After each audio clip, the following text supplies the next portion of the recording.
Welcome to the live stream. I'm going to let everybody know that live stream is getting ready to get started, and then I'll start talking about the topics I'm going to do for today's live stream.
Okay, so I'm having some technical issues with Facebook, but today's live stream will be where I celebrate the 10,000th subscriber because I just passed the 10,000 subscriber mark last week, and I'm going to celebrate that by going over my history here on YouTube and my reasons for coming to YouTube very briefly.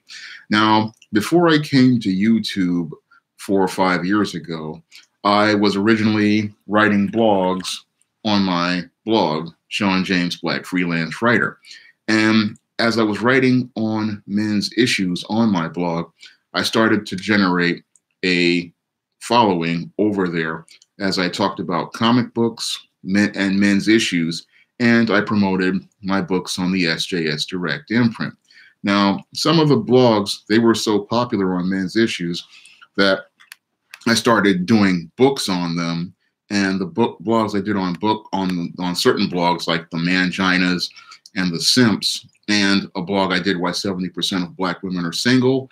Those blogs were so popular that I started writing books on them, and I started doing ebooks on Smashwords. And then I said to myself, you've been doing these blogs on these books, and they've been starting to become popular. So I decided to go over to YouTube because I said the men's issues content, it was so strong. I decided to bring it over to YouTube so that I could focus more on fantasy and comic books and science fiction over on the blog. So that was one of the reasons why I came over to YouTube, was to move the men's issues content over here so it could get a even bigger audience, because it was getting the over 4,000, 5,000 hits a month, but I figured I could get bigger audience on the men's issue stuff here on YouTube. So that's why I moved over.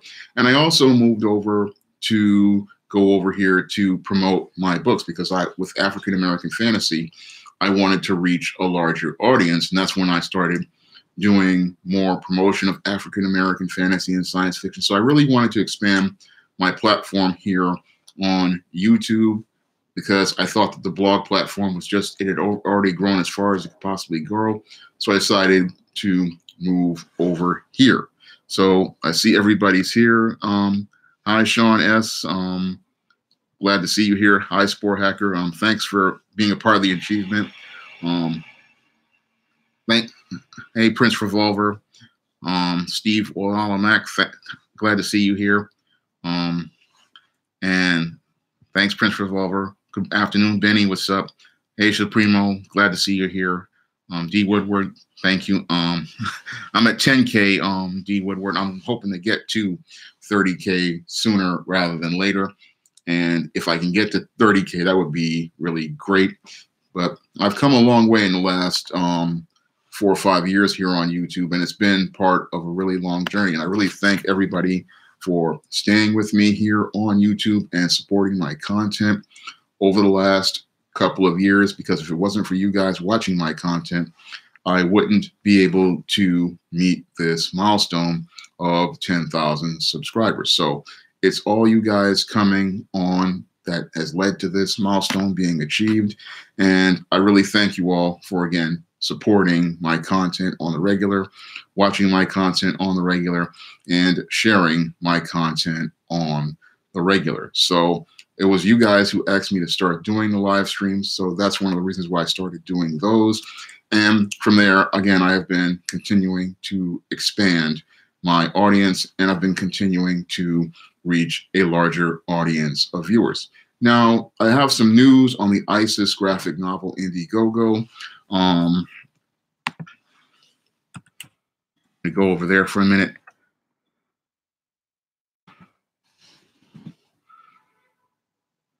Right now, we have 10 backers at $235, and I'm still trying to raise this $25,000 to publish the first ISIS graphic novel.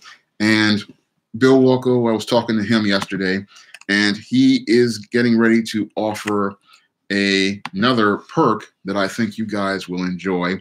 And that perk is a chance to own a piece of original art from one of the ISIS series covers. So if you put in a pledge for $125, you can own a original cover art from ISIS Samurai Goddess, ISIS Bride of Dracula, Easting the Sands of Time, and ISIS All That Glitters. So you can own an original piece of Bill Walko art if you pledge $125 to the Indiegogo. There are 4 slots with this original art, and you'll be able to own an original piece that is and have it as a part of your collection. So if you want to get one of those 4 pieces, you can head over to the Indiegogo. I'll leave a link over there, and you can put in a pledge to get one of those 4 original art covers from the ISIS series. And this is a great perk because these are one-of-a-kind pieces, and you can just frame them. They're great pieces, and everybody knows that original comic art, it goes up in value, especially as an artist becomes more popular, and it's something that is one of a kind. So you definitely want to get one of those 4 pieces. And I was talking to Bill, and we're working on trying to get some pages up for the Indiegogo. So that's another thing I'm hoping to post up sooner rather than later as related to the Indiegogo. And I'm hoping to try to get some more pledges in because I really want to see this goal get accomplished. I really want to be able to give you guys the first ISIS series comic book, because the ISIS series, it's fun reading in prose style, but I believe it'll be a lot more fun as a comic book. A lot of people, they enjoy the ISIS series stories. And originally, again, I planned it to be a comic book, and I planned it to be a fun comic book. And that's what I want to share with you guys with this Indiegogo. So I really would love it if guys you would tell your friends about the Indiegogo, and if you guys could go out here and pledge to the Indiegogo, because I can't do this without you. The art alone is extremely expensive, and then there's the coloring and the print costs. So I can't do this project without you guys. And I'm hoping you guys put in the support for the Indiegogo. Now, the Indiegogo ties into today's main topic, and today's main topic is Comic Book Writing 101. And when it comes down to writing, comic book writing is very different than any other style of writing. A lot of people think that writing comic books is fairly easy, and it is definitely not very easy. I can tell you that from my experience working on multiple scripts that I've done for samples, that it's a very different style of writing than your novel, and it's a very different style of writing than your screenplay. What's going on, Reg the Bad Guy? What's up, Lever Legend? Thanks. The interview with Judge Joe Brown went very well, and everyone seems to love that interview. Now, last Friday, I did an interview with Judge Joe Brown promoting The Man Crisis, and everyone seems to enjoy that interview. And that interview is up on my channel if you want to take a look at it now. Thank you, Joshua. IMEB Vlogs, thank you again. Apocalypse is here. What's up? Luciano, what's up? And that's something that I was talking about was comic book writing. And again, comic book writing is very different than your novel and your screenplay. And you need a completely different set of skills in order to write comics. And many people, especially a lot of people today at Marvel and DC these days, they think that anybody can write comics because they think because you've written a novel, you can just come in off the street and write comics. And that has never been the case. When it comes down to any form of writing, it is a craft, and you have to master the techniques of the craft in order to start writing in it. And this is one of the big problems I'm seeing with a lot of comics today, is that a lot of people like your Gabby Rivera's and many others, they just don't have that craft they've been trained in, and that's why their comics are just so bad these days, because they just have not studied the craft of comic book writing. Now, I myself, I've been training myself in comic book writing ever since about the year 2000, and I started when I read an article in Wizard magazine about comic book writing. And that's where I started learning about comic book writing. And the first thing I learned is that when it comes down to comic book writing, it is a lot more distilled than your standard novel. Now, with your standard prose novel, you need to use a certain amount of words to describe whatever picture you want to see. Now, that works. You can use as many words as you want in a novel, and that will work for that. However, when it comes down to a comic, you have this 20 pages or 22 pages if you're doing a comic that's from the 80s. What happens is you have to make sure that your story can be condensed in that 22 pages, and you can tell that story make sure that the pictures are clear in people's minds in those 22 pages. So you really have to really compress a lot of story in a small space. And one of the things that helps me learn how to compress a lot of story in a small space is screenplays. And that's for another form of writing that really teaches you how to condense writing, because when it comes down to the screenplay, you have to tell the greatest amount of story with the fewest amount of words. And that's what screenwriting helped me to learn about comic book writing, because with the screenplay, you cannot use but so many words for a story. So after you hit the fade in, you really have to, let me see if I can get this book out so I can show you the real difference.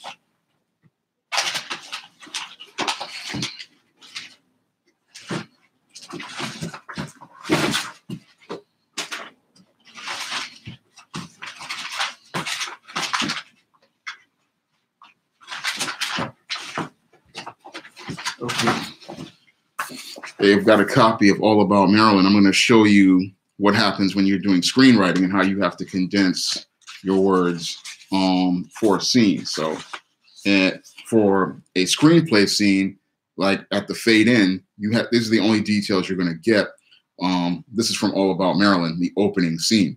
So the opening scene says, we're going to fade in at Apex Studios, stage 22, in the afternoon of 1996. And it's an upscale Beverly Hills mansion set decorated with high-end 1990s living room furniture and Christmas decorations.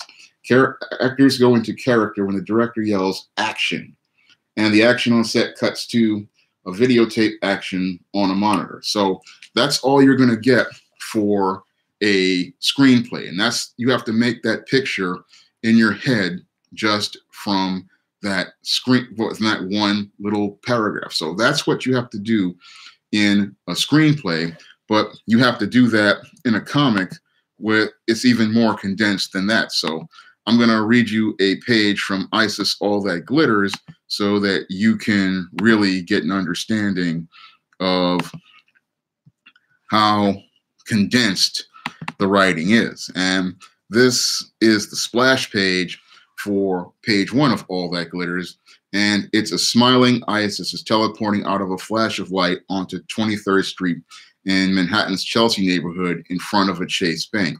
The slender, chestnut-haired, mocha-skinned black woman wearing a mane of long, bushy curls, straight Egyptian-style bangs, is a cute goddess next door, dressed in street clothes consisting of a faded blue jeans, white button-down blouse, a black leather jacket, and black Chelsea boots. It's lunchtime on a cold fall day, and people are on the sidewalk and traffic on the street. So that's just one splash page. And the splash page is something that the writer has to use in order to be able to introduce the character, and they have to put that picture in your mind. So you need those details in order for the artist to know what to draw and know where to direct the action. So when a writer is out here and they're doing a comic, they have to be able to condense all of that into one single panel. Now that exact same panel, that would be the splash page for your All That Glitters. That isn't even a paragraph in the actual All That Glitters story. So that one, that's just one panel, but that's not even a single page of the story. So in the prose version, it would read like this. I see my breath blow before my face as a flash of light takes me from the warm offices of the Morris Phillips payroll department to the chilly sidewalk on 23rd Street in Chelsea. After I get out of the bank, I think I'll head over to Victoria's Secret to pick up that nightgown I saw yesterday. Just as I'm about to head into the Chase Bank, my iPhone rings. When I see John's number, I frown. I know executives work 24 hours a day, 7 days a week, but I'd like to think a sister could get a moment to run some errands on her day off. So it's a completely different style than what would be written inside of a comic book. In a comic book, it's a more visual style. So you have to make sure you are describing things in the right way so that the artist can see the pictures in and be able to draw them based on what you wrote. So in order for you to write the story for comics, you have to really think in a very visual style. And you also, as you're thinking in a visual style, you have to think in a single image, because the image you design has to, 1, feature the main character. It has to, 2, show us what they want to do. And 3, it has to make us care. And it has to be strong enough that it captures the reader's attention. So you have to think like you're seeing pictures in your head, and you have to be able to turn those pictures that are in your head into words. And that's a major part of comic book writing, is turning those pictures into words that an artist can see and then be able to interpret into a drawing. So that's one of the major parts of comic book writing. And as you make that single image, you have to make those images move from panel to panel. Now, after we have the splash page that introduces the character, you have to then be able to transition. So like I wrote in Isis All That Glitters, you heard those 2 paragraphs, and they are sitting, that you have Isis coming in. And then in the second panel, I have it where, again, we have Isis walking into the bank, and she's picking up her iPhone. And that's when we go into the dialogue. And with the dialogue, we are now hearing the character, and the story is getting ready to start. So there's a very visual. So the writer has to come in and they have to transition. And again, a transition is where we move from one panel to the next. And this is a major challenge. This was one of the major challenges for me as I was writing the All That Glitter script, was making sure that the panels transition from one to the other. So you really want those panels to move so that when the reader is reading, looking at the pictures are moving in a very dynamic fashion. That's what you really want in a comic, because comics, as a visual medium, you have this single image, and this single image has to move from panel to panel, and that's how the story moves. So the story, if the story moves well enough, it's almost like it's almost like it's animated in your imagination, and you're seeing the characters come to life. So when it comes down to writing, you really want those panels to be strong. You want each individual image to take us from one scene to the next and one sequence to the next. So when I started doing this All That Glitter script, I was really focused on making sure that after we got the splash page of ISIS on 23rd Street, we then saw her going as she's looking at the bank. We see her walking into the bank vestibule with all the ATMs, and she's got her phone to her ear, and she's about to tell John Haynes off. And then we get the transition to who she's talking to in that third panel, where we see Eastine at her desk, standing in front of her desk, and she's on the phone with ISIS. And that really lets us know that they're having this conversation. So that's how I would do the transitions in order to make the scenes move. So I want the scenes to move from one image to the next. And that's how you get the story to start flowing in the reader's mind. So the reader's imagining these images, and they're imagining these images coming to life. So that's something you want when you're writing a comic book script. You really want to see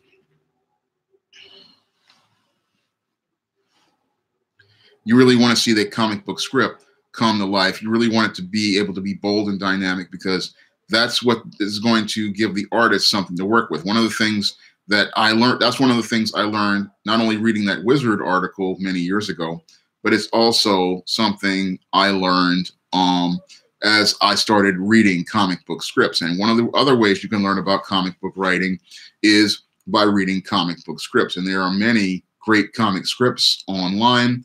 I sat there, I read Jeff Johns' issue of Green Lantern. I read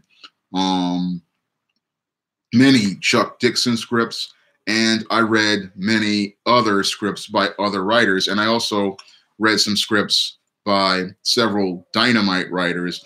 And again, this is how I learned how to write comic scripts, in addition to working with Bill Walko on numerous covers, because in order to design the covers for books like Your All That Glitters, I had to actually sketch out what I wanted in the image. And I also had to describe what I wanted depicted in the image in order to make it strong. So I had to give him a bit of a storyboard so that he would have something to work with, because in order for an artist to be able to design what you want in a comic, they need details. And the more detailed you give them per panel, this is what's going to make the story stronger. It doesn't mean you go into like a full 20 pages for one panel description, but you really want to make sure that the panels move from one to the other.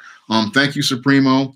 I think it would make a good cartoon. A lot of people have been telling me they would love to see an ISIS cartoon, and I would love to do that if I ever got the chance. I'm gonna go through the chat.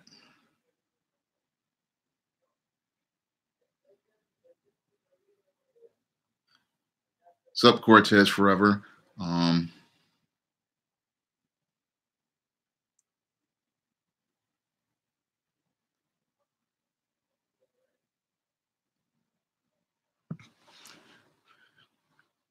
well, Hans Fizzy Student says that writers make better artists. I don't know. I'm not that great of an artist. But writers usually come up with the ideas because we are the guys who have to imagine everything, and then the artist interprets. And this is another thing that a lot of writers need to understand, that the artist is going to interpret things based on what you present. And this is why it's important for you to make sure that you have the details in there that you absolutely need, because with comic book writing being about the fewest amount of words, because you have a certain amount of pages for a script, you have to make sure that each page features the details that you want in that script. So you really want to make sure that every panel features what you want in that script. And you have to make sure you do that, again, with maybe a sentence or barely a paragraph. So you don't have that much space when you're working on a script, because the basic average length of a comic book is 22 pages. And at 22 pages, you have to make sure that you have everything you want in that script compressed, because that artist has to work with whatever you wrote in that script. And that's why when I'm doing writing for comics, or when I do writing for screenplays, I make sure that I have everything in there that I want. And that's what I usually do when I'm doing stories. Good morning, Chris Brown. Chris does the Omega Black manga, and you definitely want to check that one out. I highly recommend you get that one. And thank you, Enaba, sir. I'm trying to get it together. It's not where I want it to be, but I'm trying to get everything together. That's interesting, Supremo. I didn't know that about Grant Morrison.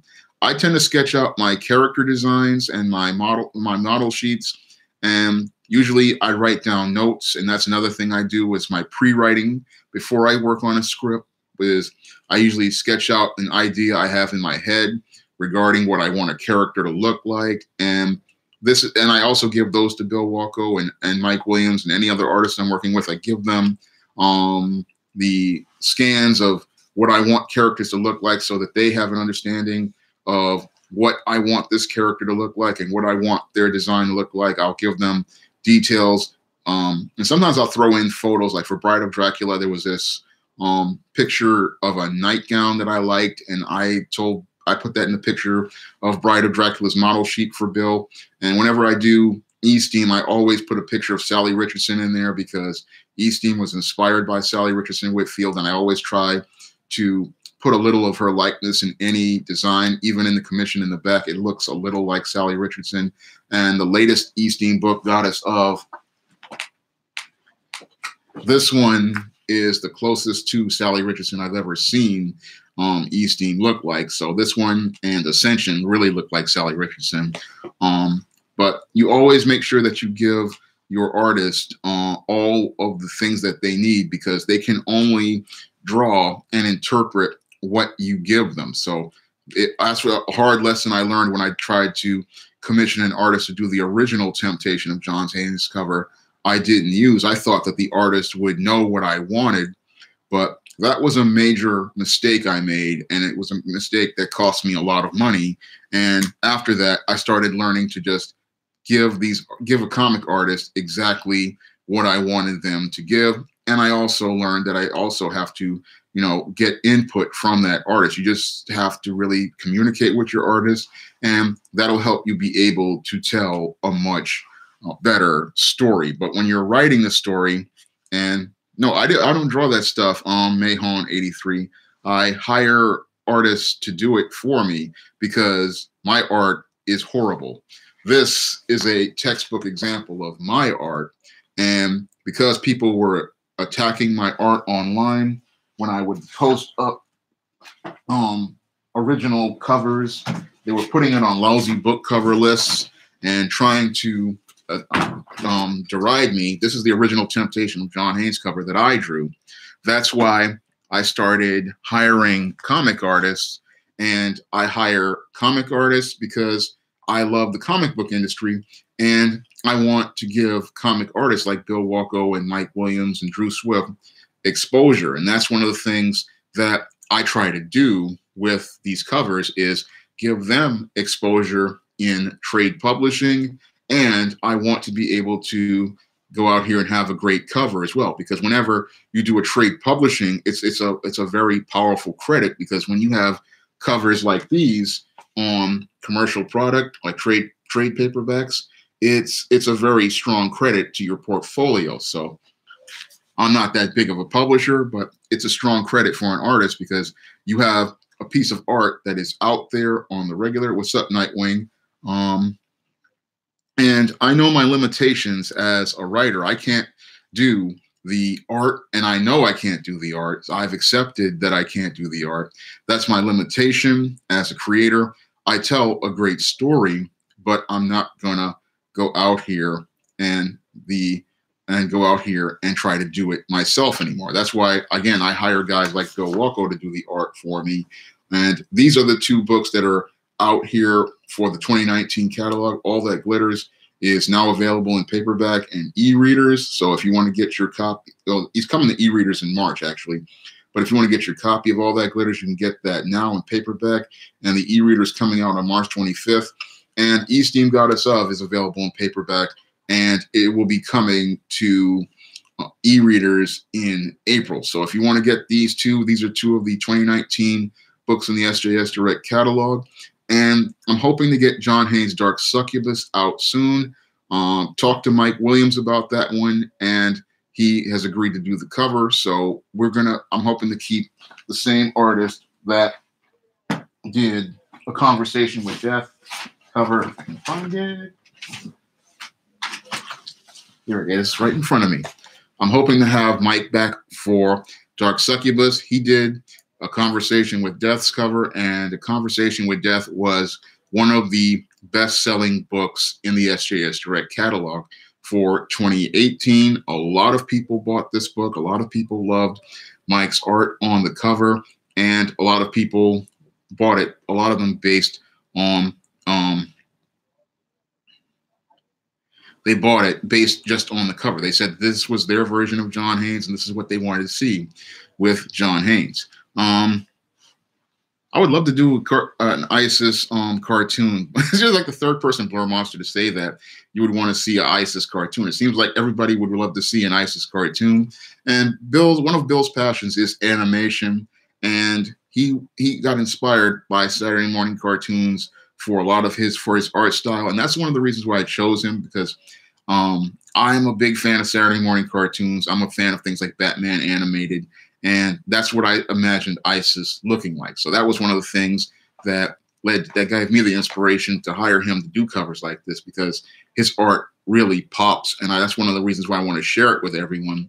And that's one of the reasons why I want to share it with everybody in a full graphic novel. So that's one of the reasons why I did the Indiegogo, because I really wanted to share Bill's art, and I wanted to give him a platform so that everybody can see how great his art is. Because when you look at his webcomic, The Hero Business, it's a really strong webcomic. It's one of the best webcomics.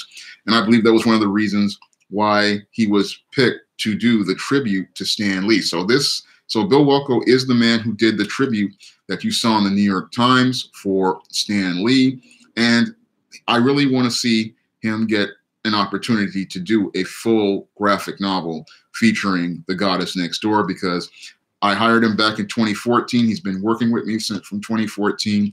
And I really want to give him a platform where he can just do an amazing graphic novel, and do a graphic novel that could be so much fun for everyone, because this All That Glitters story is an all ages, family friendly story, something I believe comic books definitely need right now. They need something, as I see it, all ages and family friendly, because when it comes down to all these kids who are going to go out here to the comic book movies, they're not getting the kind of comics at the comic shop, or a reason to go out here and buy the comic shop, because the characters in them are just not accessible. So that was one of the reasons why I did this story, because I wanted to show, excuse me, the importance of everyday superheroes and how everyday superheroes serve the community. So that's what I wanted to show with this ISIS All That Glitters. And with comic book writing, again, you really want to go out here and you have to learn the basics of the structure in order to, before you start working on the form. And again, the structure is very different than the structure of a novel. Structure of a novel is very much all prose, so it's just breaking things into paragraphs. And then you have the screenplay, which is about telling a story with the fewest economy of words. And then you have to, with comic book writing, you have to take the prose style of the novel, and you have to take the simplified form of the screenplay, and then you have to really condense them. And when you do that, that's how you get comic book writing. And comic book writing is, again, it's very, very condensed. You have to be able to make those single images in each panel work, and you have to make them work in a way where the story flows from page to page. And this is something that can be a major challenge. So after I did the first splash page, we then have the second page where we have Isis walking into the bank. We have E-Steam at her desk, which is supposed to show that she's in a different location as she's talking to them. Then the third panel transitions, and we have a split screen between the two where we're hearing the conversation between them. And then how they contrast, and you have this panel where E-Steam's holding up Isis's ATM card and telling her she left her ATM card on the desk. And then we go to panel 4, where we see Isis pushing past the door of the bank. So each scene is moving, and after you finish this one page, what is happening is you have the page person is turning the page. So page 2, where you have Isis pushing past the door and moving into the bank onto the branch's floor, that's where she's talking about back in the good old days of the 1940s, we had these people at the bank called tellers, and E-Steam tells her that they're called customer service these days. I'm still playing on the contrast, but as that page is finishing, what we're having is the characters moving the scene forward. And as they move the scene forward, what is happening is this is giving the reader an incentive to turn the page. And this is something you definitely need when you're doing a comic book. You need to be able to move the pages. So you have to not only watch the prose style you're writing, but you also have to watch how the pages move, because your pages, as you have the panels going, the last panel of the page has to give a reader incentive to turn that page. So that's what you want when you're writing a comic. You want the reader to be turning the page, because when readers turn pages, that's going to give them incentive to keep reading the story. And if your reader keeps reading the story, then they're going to buy the comic, and you really want to keep them excited. Han Feezy asks, what inspired Isis? What inspired Isis was a dream I had about Isis, and also my research on Egyptian gods and mythology, and a conversation I had with my family at the dinner table. So I was at the dinner table around 1999 or 98 or so, and my family, we were talking about the lack of Black female heroines in comic books, and that's one of the things that inspired me. And then a couple of weeks later, I had a dream about this woman named Isis.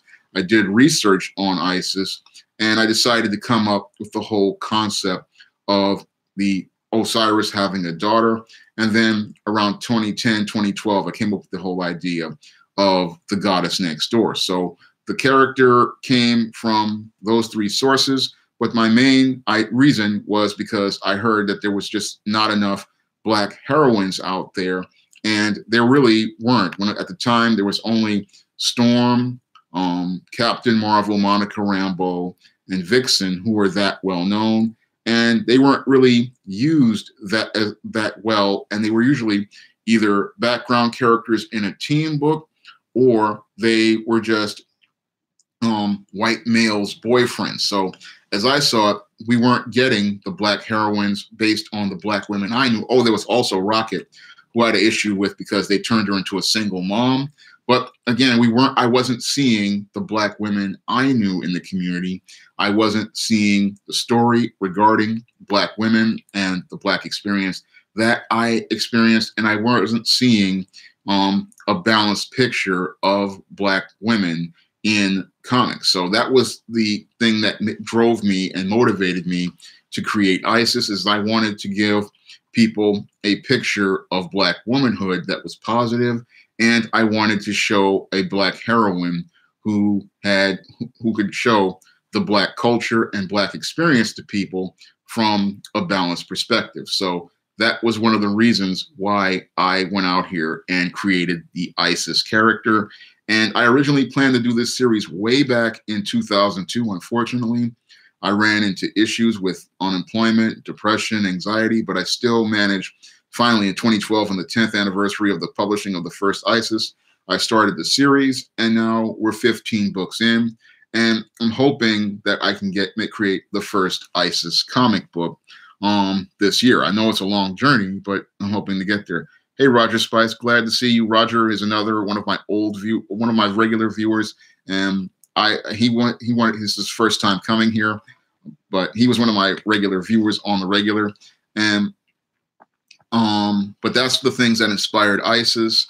And I really when I started doing the character this time in 2012, I wanted to do something that I felt would be more fun.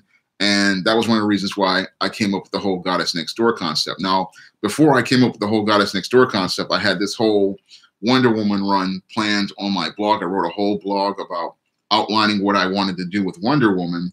And I realized that why should I be writing about somebody else's character and somebody else's property when I have my own character here? And that's one of the things that inspired me to start doing the ISIS series, because I had just finished publishing The Temptation of John Haynes in 2011 and laid the foundation for the SJS Direct Universe.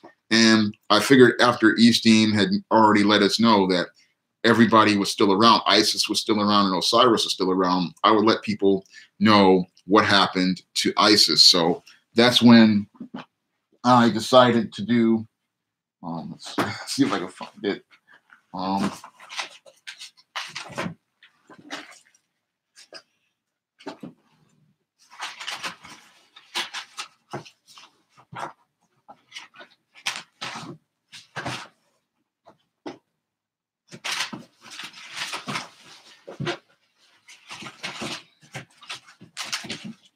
Here it is.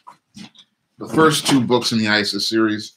I did Amari's Revenge, which lets everybody know what ISIS is doing in continuity.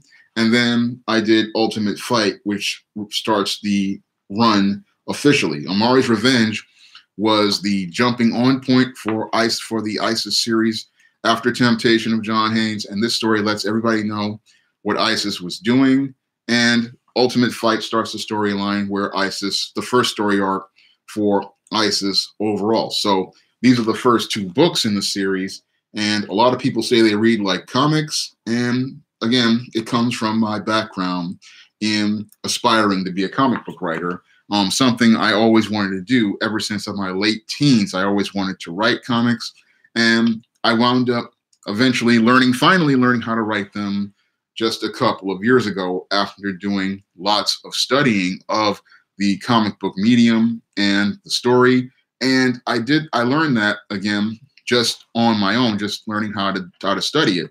Because again, there are techniques you have to learn about the storytelling because it's very condensed. You have to put so much action into the page, and all the action again has to move from page to page. So you have to make sure your pages are transitioning, because if you have the page where the action sticks in the middle, what's going to happen is the reader is not going to have an incentive to turn the page. So you really don't want to go out here and have a panel where somebody is just doing nothing at the end of the page. So at the end of the page, you always want the characters to be doing something that will make them turn the page. For example, with page 3 of All That Glitters, we have Isis, who's, and at the end of page, I'm going to go through all of page 3 so you can understand what's going on. Now, page 3, where you have Isis standing at a bank table, she's got a smirk on her face, she's writing out a withdrawal slip. Then we have the second panel of a close-up of Eastine laughing at the joke. And then we have Isis putting her phone away and getting ready to get online. And then we have Golden Shine coming into the picture. So with this Golden Shine coming in, we have within 3 pages, we have an introduction of the bad guy. And now she's coming in, and Isis is a little bit in the background, thinking that this is nothing but a reality show stunt because this blonde girl in a bikini is coming into the bank. And then we have the 4th panel where we have all these people in the background. They're recording Golden Shine on their smartphones, and a bank manager is coming out, and he's intimidated by her beauty, and he's asking if he can help her. Golden Shine says, "I'm here to make a withdrawal." And then in the 5th panel, we have the bank manager. He's all sweaty, and Golden Shine's all confident and smiling. He's asking if she wants a withdrawal slip. And then Golden Shine says she'll get it herself. And that gives the reader an incentive to go and turn that 3rd page. And it also proves a point that I often do in most of my writing, in making sure that the reader is into the story by the 3rd page, because this is very important for a comic book, because when you're writing a comic, you need to get that reader in as fast as possible, because all of the pictures need to move very quickly, and they need to move in such a way that gets the reader into the story as soon as possible.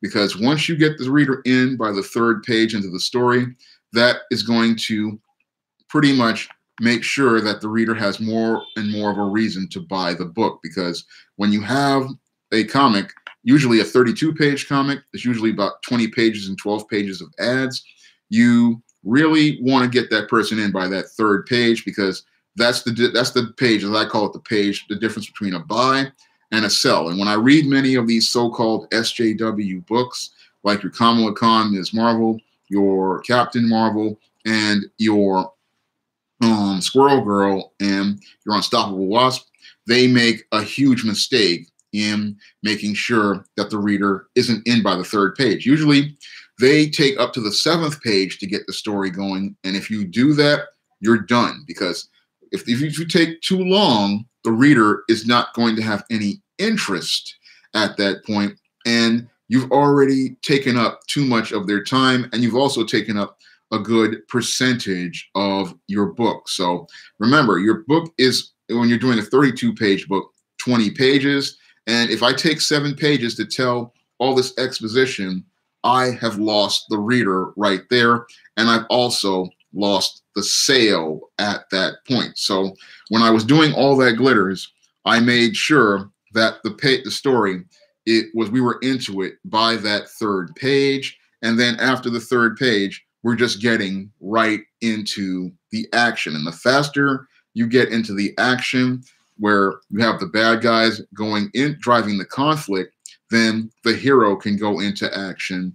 And as the hero goes into action, then you can get the story moving. And you really want to get that story moving as quickly as possible, because if you can do it within 3 to 6 pages, then you're going to get that sale sooner rather than later. So that's one of the things a writer has to do when they're telling a story, is get those readers in. When you have all this exposition, that's slowing your story down. And if you slow your story down, you're going to wind up not getting the sale. And that's one of the big problems with a lot of these newer comic book writers, like your Gabby Rivera's, like your I forget her name, Kelly Sue DeConnick's, and many of your other writers, is they spend so much time with these expository sequences, they don't understand that when you have a visual medium like comics, you have to have this action moving. And when you're doing things like superhero comics, it has to move very quickly because you are trying to sell this book within 22 pages. And as you're trying to sell this story, you're also trying to build up anticipation for that next issue. So you have to be able to tell your story in a way that compels the reader by the third page of the story to get into the story. You have to get them actively engaged in the story from pages 3 to about 17. And then you have to build up to a exclamation point that gets them excited to buy that next issue from, I say, about 17 to about 20. So you really have to do a lot of work in those 20 pages when you're out here telling stories. You have to get that story really kicked off with a really strong, inciting incident. Then the hero has to go into action. And then we have to have everything build up to this powerful turning point, a real twist. And you have to be able to do that by the time we hit page 20. So it's a lot of work writing a comic story. And a lot of times what I'm seeing today with a lot of writers is they know how to set stuff up, but they take too long to set stuff up because you have to set up very quickly and then you have to pay off very quickly. Now, when I originally did All That Glitters, I originally designed this to be like a 2-issue arc of a comic book story. So whenever I think of an ISIS series book, whenever I'm doing the prose style, I always think of a 2-issue arc. So that's something that I'm always thinking about whenever I'm doing the shorter ISIS books. And when I do the longer ones, like Amari's Revenge, this is like a 3-issue arc of a comic. So that's whenever I'm doing the writing, I'm thinking and setting it up like that. And that's how I set my stories up, because I know that when you do 2 to 3 issue arcs, your Simon, my comic isn't out yet, but I'm doing an Indiegogo to raise funds for it. And you can donate to the Indiegogo by clicking the link here in the chat. I'm going to leave a link to it in the chat. And that's the link because I'm trying to raise funds for the comic that I want to produce. These days, I do ISIS series prose books, but I want to do a comic based on this story, ISIS All That Glitters, because this is a story that I based on the everyday superhero and how they contribute to the community. And this is a story I really want to share with my readers. I'm going to get to some of the chats. Devon, that is Scarlet Spider and the Fantastic Four. That's my Marvel Legends collection in the back. Those were gifts from family. And that was something that one of the other things that inspires me is having the figures there, because they sometimes help me with things like poses and design. So that's something that I do. Edward asks if I could go to San Diego Comic-Con. It's probably sold out by now. The Ophidian, the women on the wall are Isis. That's the Isis from the story, and that's E-Steam. She has her own series. So that's Isis and E-Steam. Those were both done by Terry Beatty back in 2011, 2012, when I had the 10th anniversary of Isis. And those 2 commissions are of Isis and E-Steam in their outfits. Now, E-Steam's outfit has changed since Ascension, and she's wearing a different outfit now, but those were the original outfits they wore back when I originally designed them. Isis still wears that costume, and E-Steam has a new outfit now. 3 issues, Edward, isn't a mini series. 3 issues is a regular story arc, but a limited series usually is 4. But these days, some companies like Dynamite like to pad it out to 5. 6 issues would be, that would be a maxi. No, a maxi series would be 12.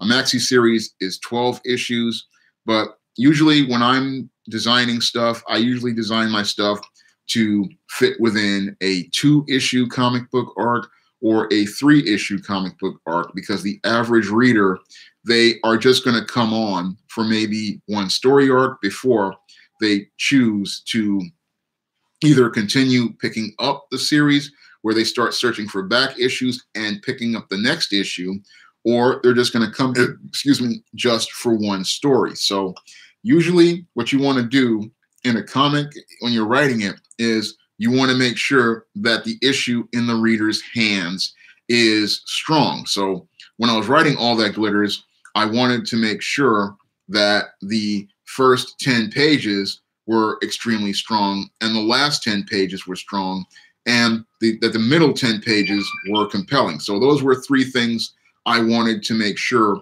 were a major part of the story, was making sure that each part of the story kept drawing the reader, driving the reader towards the finish. Because when you have your story, you have to make sure that the action continues to move, and you have to make sure that the story continues to be driven to the conclusion. Now, another key element of comic book writing is character development, and character development is done 2 ways. One way you're going to do character development is through action, because comic books are a character-driven model, and you have to make sure that your character's actions define them. So action definitely defines characters in a comic book, and your character's actions to show us what type of hero they are and what really motivates them. The other thing that drives a comic book that is very important is voice, because one of the things that readers do whenever they read a comic book is they oftentimes start hearing this character's voice in their head. So whenever you're writing a character, it is very important that you make sure that your character's voice is a strong one, because as the main character, they have to speak to the reader. They have to speak to the reader in the dialogue, and they have to speak to the reader in the thought bubble, because if readers are starting to hear the character, that is a very positive thing when you're writing a comic, because that means that they are starting to imagine what this character sounds like. They're starting to imagine, and then if they're starting to imagine that, what they're going to do is, again, that's going to ensure that you're going to get a sale. The more I can imagine this character in my head, the more I have a reason to go buy that next book. And that's one of those things that a writer has to do, is make sure that you have a strong voice, because that's going to drive the reader to finish the book. And that's something you really want to do with your character. And with a lead character, it is an extremely important part of a lead character. And the lead character has to have the strongest voice, because if the lead character cannot really drive the story, then the reader has no incentive to keep reading the story. Rapper 1000 asked, the characters that have the qualities of a true leader, I would have to say Isis and John Haynes have really strong leadership qualities. Easting has some leadership qualities as well. But John Haynes, many people say he has like the strongest leadership qualities. But Isis has leadership qualities too. So I always try to put some sort of strong, in a lead character, strong leadership qualities, because you want the reader to be able to see themselves in that character. And if they see those leadership qualities, that's, again, want to make them continue to buy the books. But when it comes down to characters, John Haynes has these strong leadership qualities because he's the CEO of Morris Phillips. Isis has strong leadership qualities in that she is a goddess, and Eastine has a lot of strong leadership qualities because she has had to go out here and learn how to survive on her own. So each one of them have strengths as leaders, but they also can come together to work together as a team. And that's one of the other good things about having lead characters is they know how to work together, and they can also, go out here and carry their own stories. So a lead character is something you definitely want to have in a story because they have to drive the story and they have to generate enough interest in a story in order for the reader to keep reading the story. Another character you have to really focus on is the bad guy. Now, the bad guy is very important to comics because as the antagonist, what your villain is going to do is they're going to do something the hero can't do, which is drive the conflict. So whenever you have a bad guy, the bad guy has to be able to move the conflict along. And as they move the conflict along, that's going to really propel the story forward. And this is one of the big problems I saw with many of these so-called SJW books is that they don't have a strong enough antagonist to drive the story.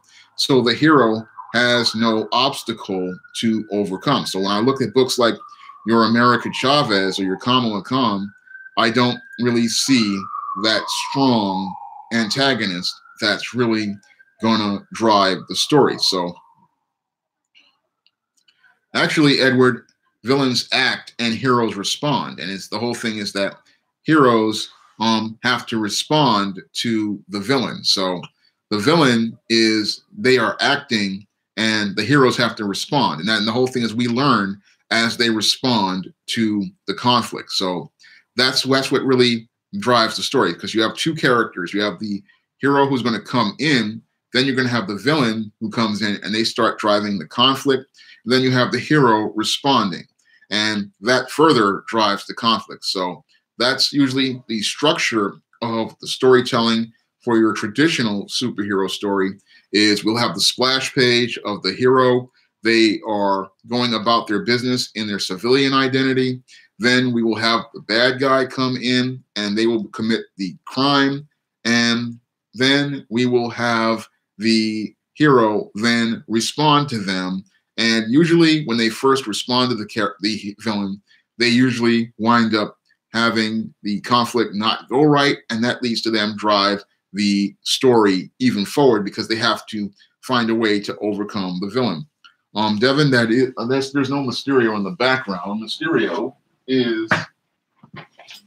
he's actually he's on the bottom shelf.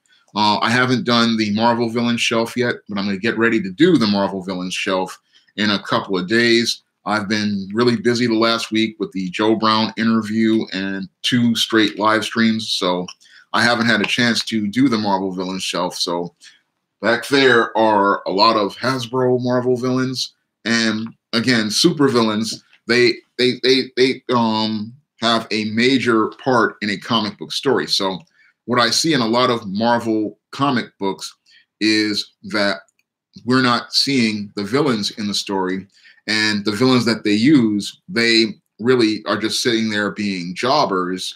They're just there to just show up and get beaten up like squash match wrestlers back in the 1980s, the Mario Mancinis and the Don Driggers. They're not there to drive conflict the way an actual villain does. And when you're writing a villain, the villain has to be able to drive the conflict, and they also have to be compelling enough to make us like them. And this is another big problem a lot of aspiring comic writers make, is not making a villain we can like. Now, yes, we're supposed to not really care about the bad.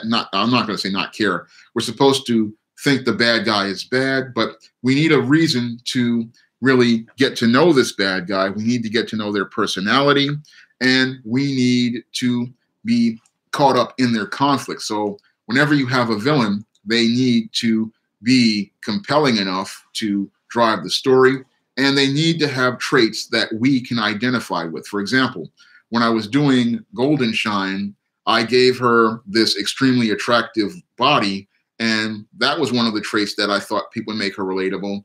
And to make her dislikable, I gave her a personality that was really arrogant and really obnoxious. So these are traits that people would dislike based on the internal character traits, but they would like based on the visual. So I went out of my way to do that. And then as I was making her voice, I thought of this really arrogant, stuck up, uppity chick who thought she was all that. And I know that a lot of guys have run into that type of woman, and they would relate to that type of woman because they've run into this type of chick, this diva who thinks she's all that, thinks she's the hot stuff, And I thought that would make for a fun villain for a bank robber story.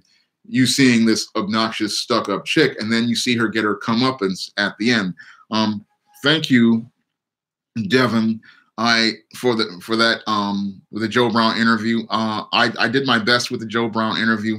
I was preparing for it, so I'm glad everybody thinks I did so well with it, because I wanted to go out here and leave a strong impression on the judge, and I wanted to leave an impression on his audience. Spremo, I would never go down the body positive route, because that's not what comics are all about. Whenever you're doing comics, especially superhero comics, it's about creating a fantasy that people can escape to. So when I do books like All That Glitters, I want you to escape. I want you to get away from your problems. And that's what I want to do with the story in the paperback. And it's also what I want to do with the graphic novels. I want to give you a story that allows you to get away from your problems for a couple of days as you read the story. And I want you to be able to enjoy a laugh. I want you to be able to enjoy the action, because that's what comics are all about. Comics are about getting an escape from your problems. It's about getting an escape for a few minutes. And it's also about getting inspired to go out here and, you know, learn a little something from your favorite heroes, because your heroes not only save the world in the story, but they also save people's lives, because a lot of kids out here, like myself, who were bullied back in the day, this was one of the few things we looked forward to. So I always would try to give people an escape in my stories. And you can easily see that in the cover for Esteemed Goddess of. When you look at this cover, it takes you away to a tropical island. You see Esteem in the bikini, and then you see her facing off against Avarice the Tormentor. But you're taken away to a faraway place. And that's something people want when they read a comic. They want to be able to go away to a place that's far away from their lives and spend a few minutes with people who they consider to be their friends. Now, the bad guys, some people identify with them, and that's something that people will do. And that's, again, one of the things that I do with the characters. I try to make them relatable and likable. And again, people want to escape from their problems. I mean, who wouldn't want to go to a tropical island with a character like Esteem, who's an extremely attractive, and see her have an adventure? That's something you would want to do. I mean, that's what you would pay money to go see in a movie theater, or you would pay to go read about it in a book. And that's one of the things a comic book writer has to understand, that I don't believe a lot of writers are getting, because a lot of them aren't being taught the basics of comic book writing, which is, you know, you are creating a product for the reader, and you want that reader to be able to go out here and escape. Tyler, I'm glad you love the Esteemed Goddess of cover. If you want to pick it up, it's available in paperback right now on Amazon, and you can pick this one up on Amazon right now if you want the paperback. The digital version will be available this April. And again, I designed this one with Bill's help to make it an escape. I wanted you to be able to, again, get away from your problems. And I wanted you to be able to say, hey, man, I get to go to the tropics. It's like a little vacation. And you get to see a little action and adventure as you're watching Esteem have this vacation. And with All That Glitters, I wanted to show you, again, everyday people, you know, in life. I wanted to show you how superheroes are all around us, and how superheroes are people like us, and how they deal with things like a loss to somebody they would consider to be a jobber, like Goldenshine. Now, Goldenshine is extremely attractive, and she gets the drop on Isis because she underestimates her. And I wanted to show how even a so-called goddess makes mistakes and is imperfect. And that's, again, that makes the character relatable to the reader. And as they learn from their mistakes, we learn with them. So that's what I wanted to do with this year's books, was the theme of everyday superheroes. And I wanted to be able to make everyday superheroes and show you how these heroines serve their community. And that's what a comic book writer, if you're doing superheroes, you want to do, is show how these superheroes serve their communities and how they help people in the community as the story goes on. So as you have your hero in there, you have this main character, they're driving the story, and then as the villain comes in, the main character is coming in, the villain drives the story. I got a little mixed up there. The villain starts driving the conflict, and that moves the story forward. And at the end of Act 1, usually the bad guy gets away. The hero, they deal with the loss, and then we then have them then we start to get to know the bad guy. And that's where, after the hero loses, that's where we start to get to know the bad guy. And that's when we start seeing the villain's character development. So that's what goes on in the second act of All That Glitters as Isis starts regrouping. So after Isis gets beat in the first 10 pages, we then segue into her having a motivation to take on Goldenshine. And then we get to know Goldenshine a little better, and we get to know her motivations for being a bikini-clad bank robber. And that's all in the story of All That Glitters, and it's also a part of the Indiegogo. And I really want to do this Indiegogo and do this comic because I really want to give people a model for what a heroine looks like in a story and what a strong heroine looks like in a story.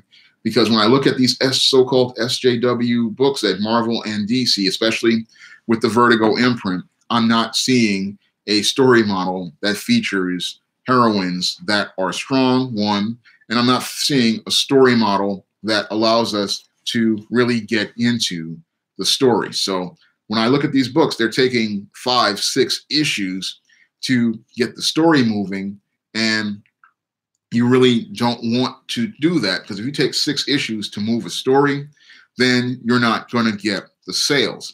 A lot of people, they want to do that 6-issue model because, excuse me, I need some water.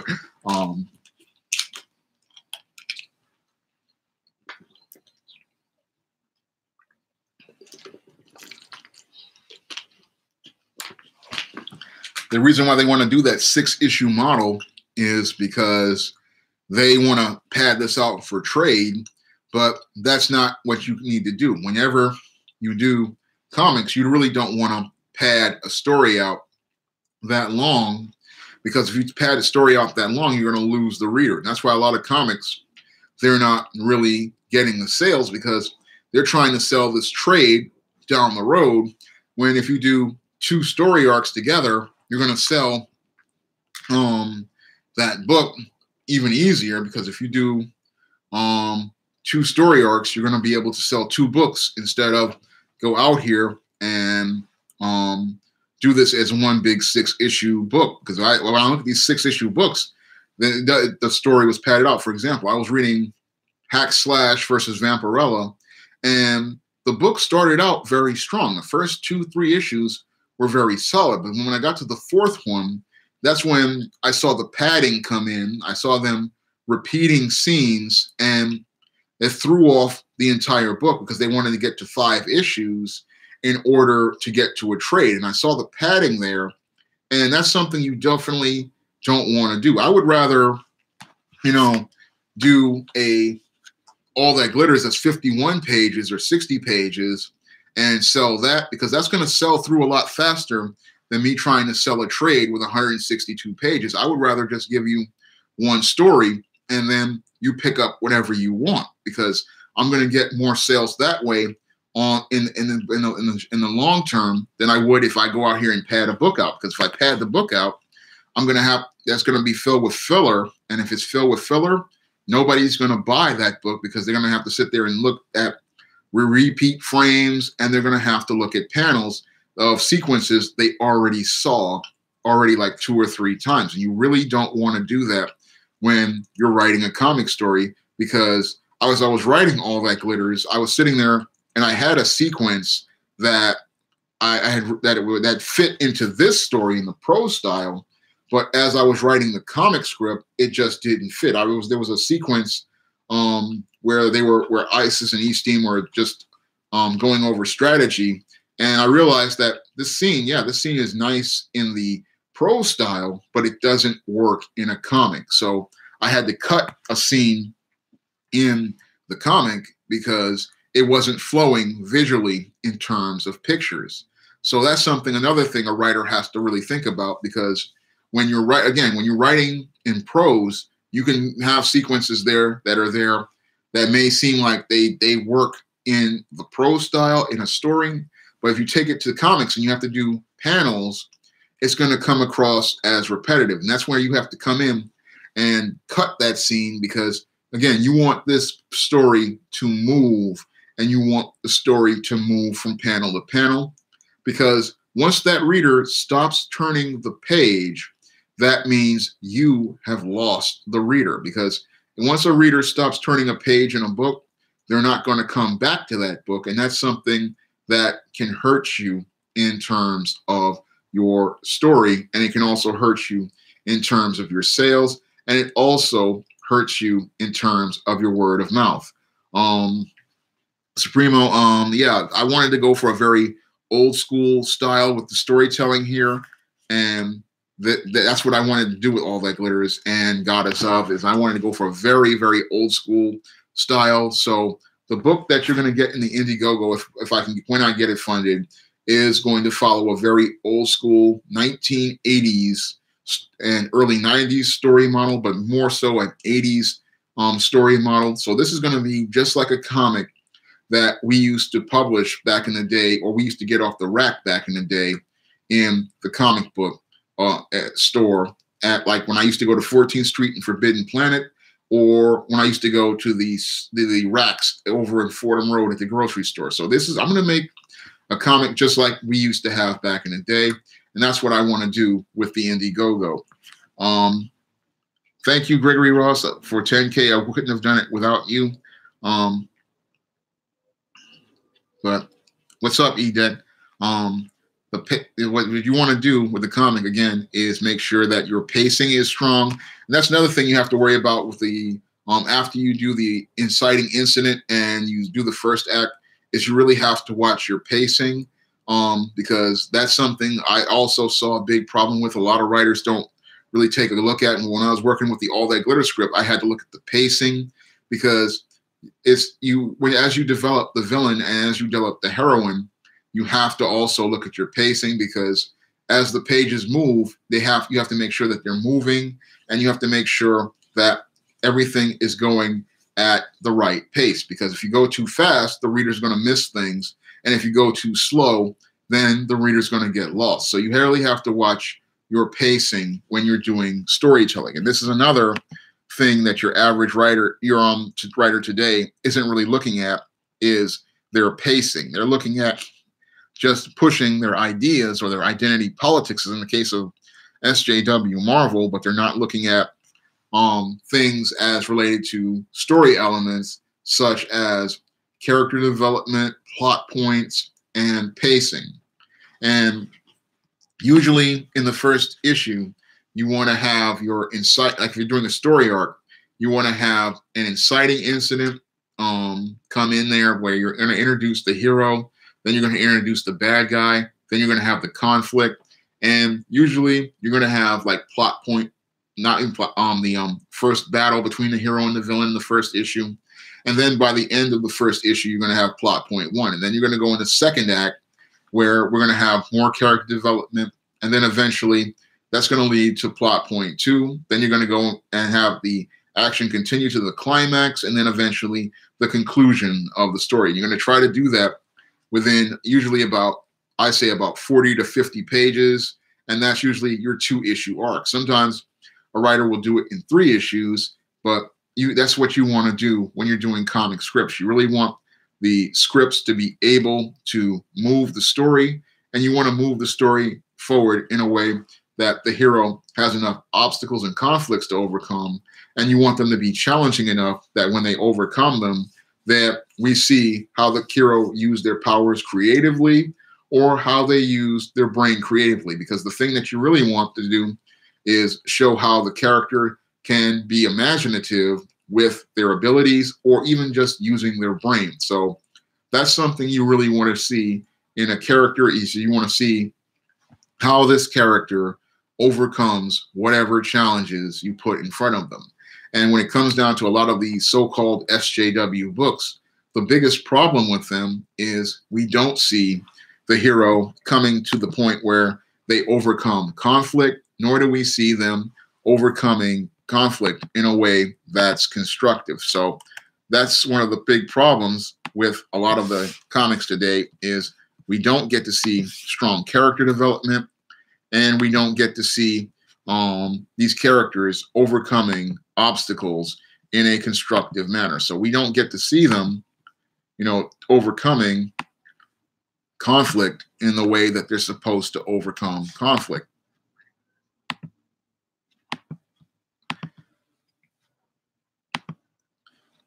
We just see them show up, and that's not what people want to do. They just don't want to see a character just show up, and then all of a sudden they get an easy win against a jobber, and that's not what they want to see. They want to see the character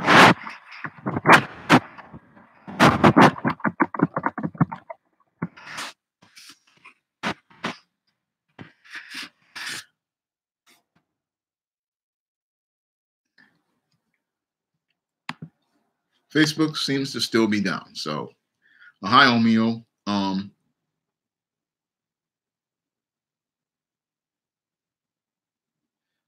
You didn't miss much. You missed a lot, Luciano. When it comes down, I was talking about story and character development, and I was talking about elements of comic book writing. That's what I was talking about. So, this one is all about comic book writing 101, and I was talking about how you need to have strong conflict as related to driving the characters. And you also need to have the hero have obstacles to overcome. And one of the things that's a big problem with SJW books is they don't give you enough conflict, and they just give you all these expository scenes of people just sitting around. And that didn't give you any reason to read the book. I have that issue, Supremo. I actually have Green Lantern 51. And that one was about his problems fighting Ohm, who was supposed to be a jobber. But the big problem with Kyle was he was just trying to figure out how he was trying to learn how to use the ring. And he was trying to figure out how he was going to be a hero. And by the end of the issue, he eventually learns how to beat Ohm, but he also starts to realize that he has to come up with his own image for being Green Lantern because everybody thought he was Hal Jordan. So that's when we got the classic crab mask and gauntlets costume, because he decided he wanted to not only just be Green Lantern, but he decided he was going to be his own man and create things in his own style. Exposition, it's a lot to digest, and it's something no good writer is going to do. A good writer wants to get you in as soon as possible. If you have long expository sequences, what's going to happen is the reader is going to walk away.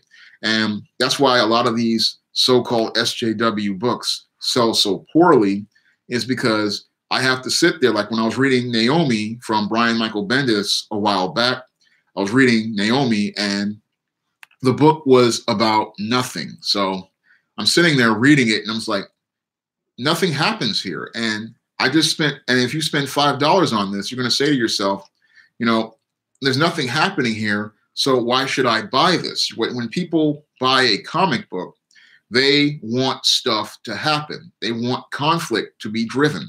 And this is something Brian Michael Bendis didn't understand about comics that I understand from my years of writing novels and screenplays, is that if you can't get anybody in within a couple of minutes or a couple of pages, you are done. You're finished, because that person is going to take that book, and they're going to put it back on the shelf, and they're going to walk away. And when I looked at Naomi, I saw a big pile of exposition, expository sequences, and him trying to explain, this town where this big fight happened, this girl who may or may not have powers, but I did not see a reason to care about anything. And that's one of the big problems with your writers who use a lot of exposition, is they don't give you a reason to care. They're so busy world building and explaining everything to you that you have no reason to get into the story. And this is a big problem. I have a sinus issue. But they give you no reason to care, and you have to do that again in those first 3 pages. You have to be able, within those first 3 pages, to, again, introduce your main character, what they want to do, and why we should care. So if you can't do that in 3 pages, you're done in comics, because in screenwriting, if you can't do it in 10 pages, they throw your screenplay away, because the first 10 pages are important in a screenplay because each page is a minute.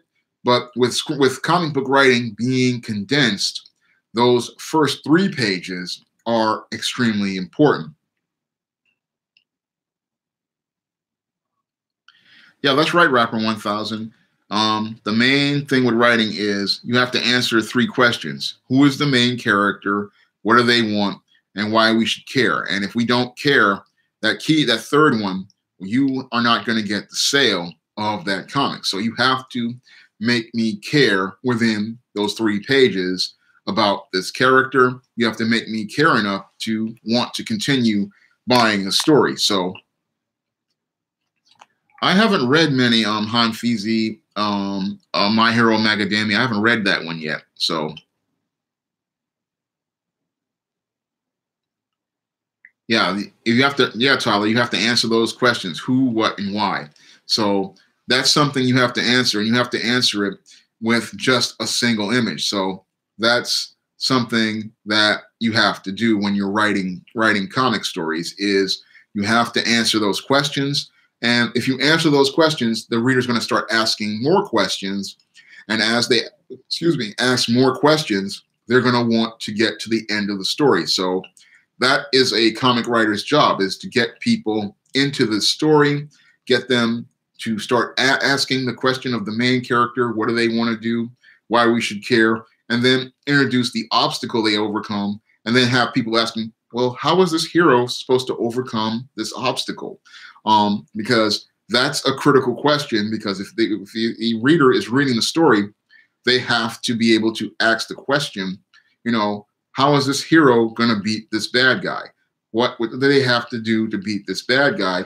And that's going to give the reader motivation to continue reading the story. So when I was doing All That Glitters and I did the first 10 pages and I show Isis getting beat by Golden Shine, that gives the reader an incentive to come out here and continue reading the story, because we're going to try to figure out, well, how does the goddess next door beat this bikini-clad bank robber who seems to have gotten over on her? So that's a key question that the reader has to ask as they continue reading the story. And that's key with your superhero stories, is giving that reader a reason to care and continue reading that story. Because if the conflict doesn't drive the story and you don't have a strong enough bad guy, what the reader's going to do, again, is not buy the book. Like when I was reading books like your Unstoppable Wasp and your Kamala Khan, Ms. Marvel, I'm sitting there, I'm reading these scenes where they're just sitting around and talking. But if the talking isn't driving us and the story forward, then it doesn't work. Nobody wants to see a scene of people just hanging out for the sake of hanging out. Hanging out is about moving the conflict forward. So if I have 2 characters like I did in My Sister, My Frenemy, an ISIS series story, I had Eastim and Isis. They were, at home. Eastim was spending the night at Isis's apartment. This is supposed to drive the story towards forward as related to their relationship, and how Isis is having feelings because she doesn't believe she can trust Eastim. So characters are doing things, but what they're doing is driving the story forward. You just can't have a sequence like when I saw in Squirrel Girl, people just sitting around in front of food talking. It just doesn't work. Same thing with a scene I saw in Unstoppable Wasp where they're in a store and they're there for about 3 pages talking about food. It doesn't move the story. Now, if they were in the restaurant and they were about to eat something and then all of a sudden there's something that goes on in the street, that drives the story. The hero has a reason to go into action. And that's what that will drive the reader to go pick up turn the page to see the hero go into action. Yeah, that's right, Rapper 1000. Spider-Man and X-Men, they are models for characters that made us know why we care about these people and why we want to care about these people, because they were people just like us. And that's another thing that I'm not seeing in a lot of modern comics these days, is people just like us. And that's one of the things that I wanted to deal with All That Glitters, is showing us that Isis is a person just like us. And as a hero, she deals with stuff that we deal with in everyday life. And as a hero, she wants to protect people in everyday life. So when it comes down to heroes, as I see it, they're supposed to be a part of the community. But these days, when I look at most modern comics these days, I see how heroes have become disconnected from their communities. And that's something that we really need to get back to, because in order for people to go out here and buy comics, they need to see how these heroes serve in their communities, and they need to see how heroes are people just like them. And I'm not seeing that in these stories like these mega crossover events, and I'm not seeing it a lot of times in these reboots and retcons. I see characters, superheroes in their own world, but I don't see them interacting in our world. And I believe that's another reason why comics are struggling to sell these days, is because people don't see how these heroes serve their communities. They don't see how they're a part of the community with them. They don't see how they help out in the community. All they see is people in their own world, and not people who are a part of our world. That's true. That's true. Tyler Robinson. In the hands of a good writer, even a character like America Chavez could be readable. But the problem with writers today is a lot of these writers don't have the skill set that they need in order to write a strong character. A lot of these writers, that they're getting them off Tumblr, they're getting them off Blogger. It's not even Blogger. They get them off Tumblr, and a lot of these, or they're coming out of YA, and they just don't have the skill set or the training. And that's a big problem with a lot of comic book writers today, like your Gabby Rivera's, your Jeremy Whitley's, and your I forget her name. She did the Man-Eaters one. Chelsea Kane. They come into here with these YA backgrounds, and people think that writing YA is the same as comics, when it's not. YA is a lot more simplified in terms of writing style. It's not even on the level of a novel, because novels, you have to really understand techniques, and you have to understand how to use symbolism, irony, foreshadowing. You have to really understand your elements when you're writing a novel, and you have to understand how to make those elements work. But YA is a very, very simplified style of writing. It's just about moving the story from point A to point B, but there's not really much in terms of character development. There's not much in terms of technique. And those are things that your YA writers really lack in those areas. And Marvel thought, oh, we can just hire YA writers and they can be the same as a comic book writer. But again, comic book writing is a completely different skill set. And it's not something that you can just come right in and just do. It's something that I had to learn on my own. And it's something that I had to learn over time, because there's a very steep learning curve when you come into comic writing, because you have to learn how to condense that much story into those panels. And that is a major challenge. That is one of the most major challenges, is condensing that much story into a page, and then making sure that all the scenes are transitioning right, and then making sure that each page makes the reader turn the next page. So it's a lot of work that goes into one comic book. And a lot of people, they think it's easy, but it's very hard when you really start working on it and start learning how to make it work.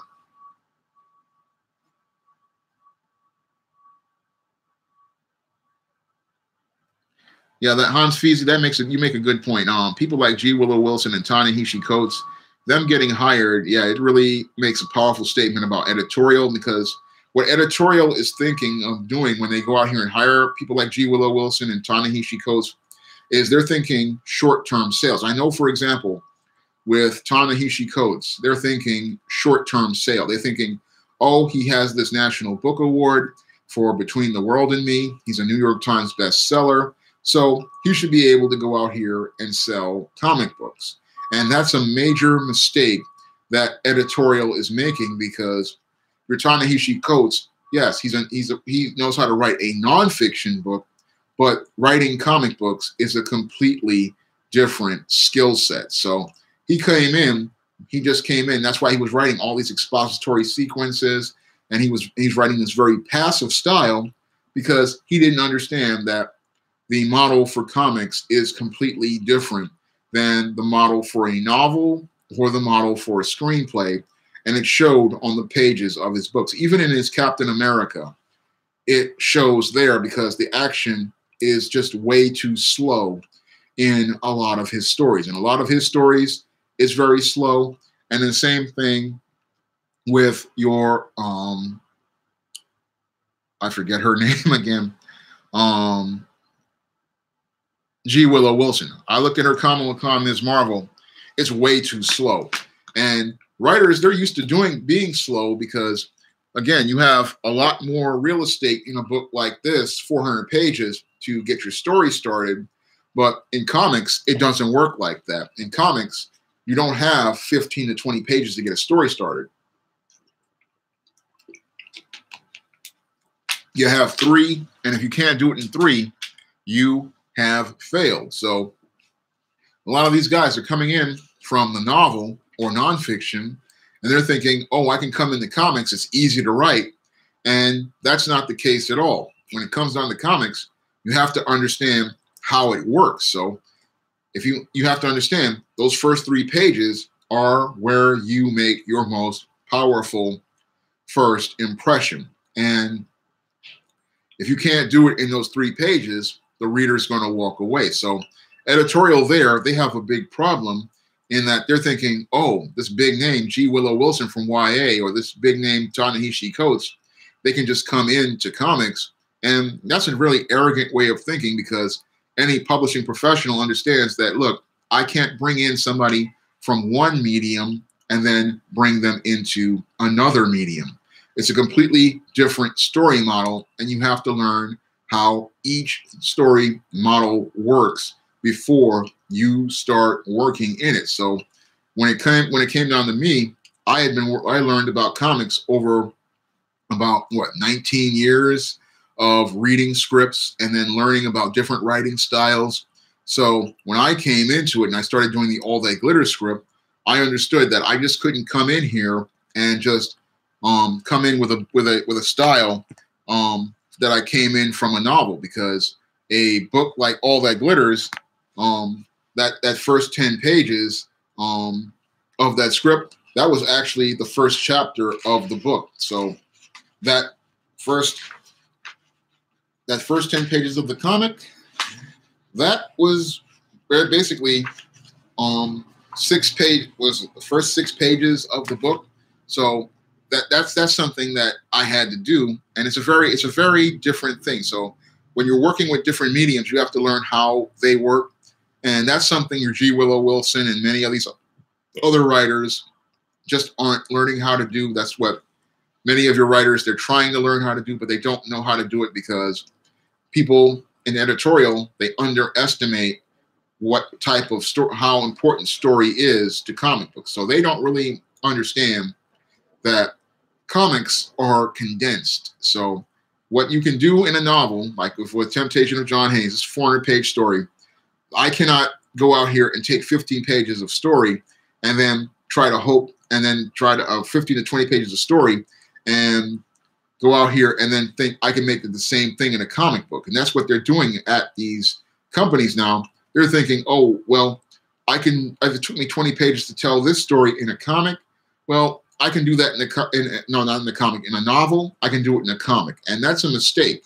You can't do that in a comic, because a comic has to be way more condensed, because each of those images has to move. And if those images do not move, the reader walks away from the comic. So that's where I see a lot of big problems coming with a lot of these new writers. They, like in the case of the Mariko Tamaki with her She-Hulk, she was doing a lot of exposition and thinking that she could world build, but you can't world build in a comic. What happens is comics are character driven, comics are action driven, and you have to make them move very, very quickly. So that's something I'm not seeing in a lot of comics with as related to writing. And that's why a lot of comics just aren't selling, because you have to really make that comic move, because the first book that's in that person's hands, if they don't see anything happening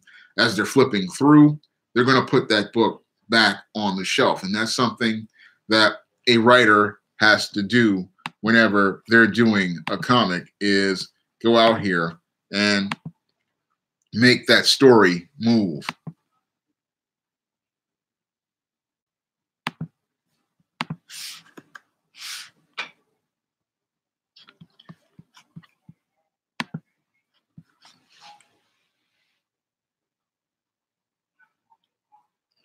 Upper 1000, usually world building can be done in a page or 2 pages. And when I look at Chris Brown's Omega Black, he does a great job of world building within the first few pages, and he introduces the main character very quickly in those first 3 pages. So you can build a world, but you have to do it very quickly. And when I was looking at Chris Brown's Omega Black, he does an amazing job of that.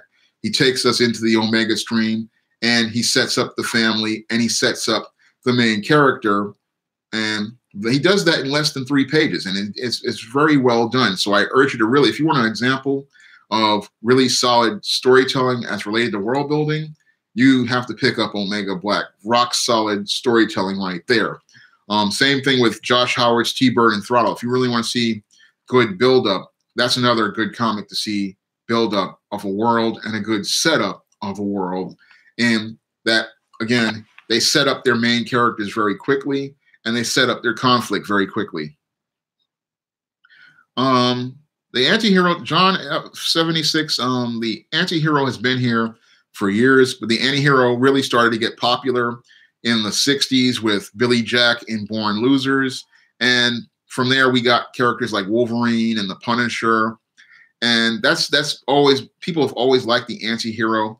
And the whole thing is that what makes them sympathetic is the fact that when you have an anti-hero, these are guys who are going against the rules, but what the whole thing is, we understand why they're going against the rules. So that's why I would, if you're dealing with that type of hero in a story, and if I was dealing with it, I would try to show how they came to that motivation. And that's what makes the anti-hero work. An example of a really good anti-hero comic is Zombie Tramp. Now, Zombie Tramp is about this prostitute, Janie Bell, who was turned into a zombie. And we see that she doesn't want to hurt people, so she tries to mete out rough justice on those who are the worst of the worst. But eventually, it leads into a very powerful climax where her humanity winds up getting lost. But it's a very powerful story on the anti-hero model. Now, I haven't done any anti-hero characters just yet because that's not the story model I want to work with just yet. Usually, I do characters that are just clear, defined heroes, because when you're starting a universe, you want a foundation with strong heroes before you go into anti-heroes, because if you bring an anti-hero in too early, if you're building a defined universe, it makes it a little harder for the other characters to be relatable. So I want to just lay down the foundation first and get everything started there. EDEC, yeah, I saw Born Losers back in the early 90s, and it is a classic low-budget film. If you really want to see a model of the anti-hero, that is your Billy Jack. And Billy Jack, I believe he was the archetype for Wolverine. I believe he was the archetype. Well, I believe Dirty Harry was the Punisher. But when you look at Billy Jack, you see a lot of Wolverine in that character. And he's not a guy who wants to be a hero. He's just a guy who wants to be left alone after all of his struggles in the Vietnam jungle. But he has to go out and mete out this rough justice in the movie, because these bikers are terrorizing this community, and people in the community, the police don't want to do anything about these bikers who are terrorizing people. And your Billy Jack steps up and comes in. I don't expect much, Rudy, with Star Wars, because as long as Kathleen Kennedy is there, we're going to get poor quality stories. And the only thing you can do with Star Wars right now is just stick with the original trilogy and not even bother watching any of the other films. But that's a complete, well, when it comes down to the anti-hero, that's a completely different story model.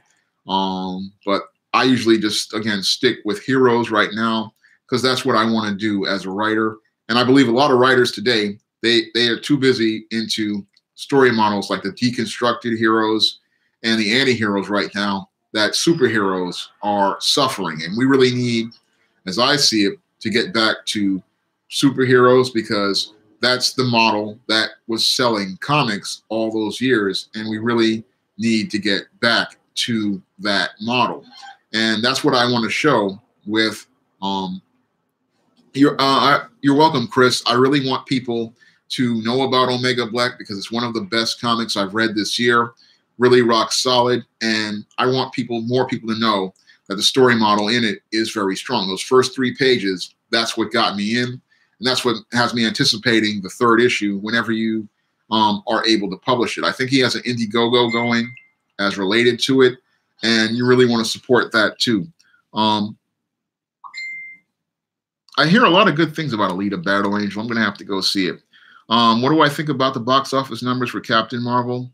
It's really sad, but not much anybody can really do about it. Yeah, it made a lot of money in the first week, but I expect to see a huge drop-off in the second week. So I'm not expecting it to do well in the second week. I expect the first week to do well, because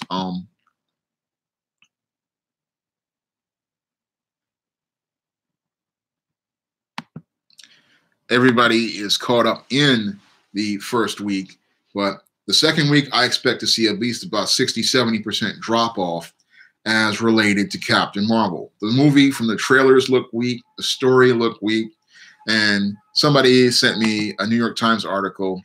They talked about when Captain Marvel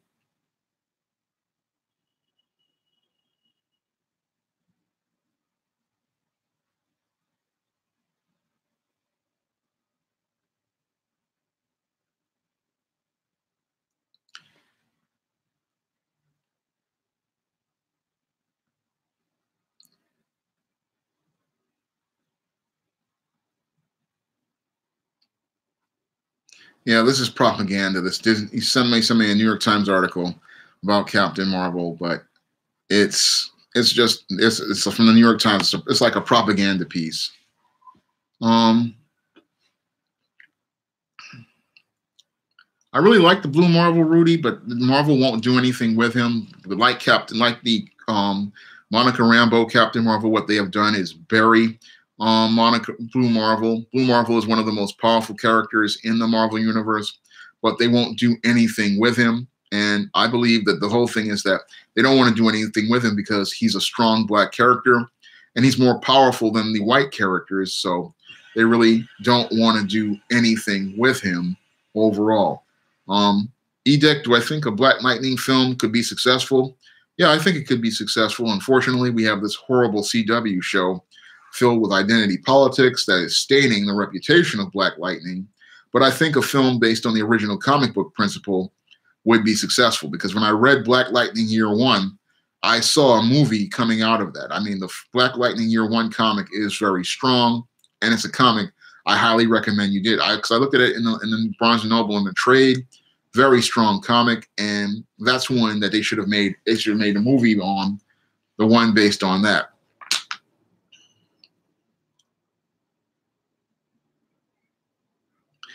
Sometimes I use words and phrases that go over people's heads, Rapper 1000, but that's something that you can't do anything about. Some people have a hard time processing information, and that's something that you're just going to have to deal with. When it comes down to words and phrases that I do in books, if somebody can't get it, I don't lose any sleep over it, because there are other people who will get it and understand it. Yeah, Tyler, I think that Marvel is taking its audience for granted. They're thinking about big opening weekends, and that's about it. They're not thinking about the long term of the MCU. or the future of the brand. All they're thinking about is what they want to do and make money right now, but they're not thinking about the long term as related to the brand. John F76 says, one of the problems today with mainstream comics is that everything is a stereotype. There's no effort to delve into the background of the characters. And I have to agree with that. Yeah, everything is a stereotype. And they're not really giving us much background in the characters and not giving us their reasons for their motivation. And that leads to a really bland reading experience. And that's something that I touch on in the ISIS series, is because I want you to really get to know ISIS. I really want you to get you to know who she is and what motivates her. And I do that over a series of stories, because you really, if we don't get to know the characters, then we have no reason, again, to go buy the books. And when you have stereotypes, what that does is it makes people not see people. And with SJW books, one of the big problems with SJW books is a lot of these writers don't have enough life experience. They have not really interacted with too many people in life. And that's why we have stereotypes, because primarily their interactions with people are based on what they saw on television, what they heard on the radio, what they saw on YouTube. And it's not based on actual interactions with real people. Usually there's a rule that says you can only write what you know. And when it comes down to a lot of SJW writers, they don't know much about life. And that shows on the pages of their stories. So that's a big problem with many of these SJW writers. They're coming from a very limited background. For example, like with Mariko Tamaki, she says that she doesn't really know much about life. She hasn't done much research for her stories. And it shows, again, on the page. When you're writing, when you have a writer who is seasoned, they are going to come at a story from multiple angles. They're going to approach a story from multiple perspectives, and that's going to give that story dimension, layers, and depth. And that's something that you learn from years of life experience, and it's something you learn from just doing a lot of research. Because I remember reading a Mariko Tamaki She-Hulk that was so bad, where she was talking about Times Square. And I looked at that whole story and I said, you have never been to Times Square. You don't know what Times Square is like. You have nothing in here that shows me a picture of Times Square. And I am a guy who is a native New Yorker. I've walked down Times Square for many years. I mean, I've been in the Times Square at least about 150, 200 times in my life. So everything she was describing in that final issue of She-Hulk as related to that prom and that whole thing as related to a limo being turned over in the street, I knew that that wasn't possible, because one, if you are ever been to Times Square, you know that Times Square has been closed off to pedestrian traffic, and there are not pedestrian traffic. It's been closed off to vehicles for a good 15 years under Mayor Bloomberg. There are no vehicles driving down Times Square these days, because we have these large pedestrian walkways with all these tables and chairs. So there isn't any traffic really driving around in Times Square. And in those pedestrian walkways, we often have these guys who are dressed like comic book characters and characters like Elmo. And we also have the topless women in Times Square. So I knew when she was writing the story, I was like, you have never been here. You don't know what this area is. And it was coming across on the page of that issue of She-Hulk. But when I did the story, let me find it. But it was East-Team Little Girl Lost. And East-Team Little Girl Lost, I did a story that was set in Times Square, and I got all the details of Times Square because I've walked down there. And because I walked down there, I know what that area is. I know what's going on in there. And then as I reinforced my research, I went out here and I read newspaper articles about the desnudas in Times Square. And I also read about the costume characters having arguments and fights down there. So I was able to give texture and layers to my story so that the reader could come into the story and have an understanding of what life would be like if you're going down the Times Square, because that's something I didn't see because she just didn't do her research. Rudy asked why do I think Spawn had no success like Blade? Well, the problem with Spawn was the story wasn't that well done. And the whole thing is that Spawn's story it's a very shallow story. I mean, and also the whole demon thing kind of turned people off in the 90s. But I really believe it's just the story was really weak.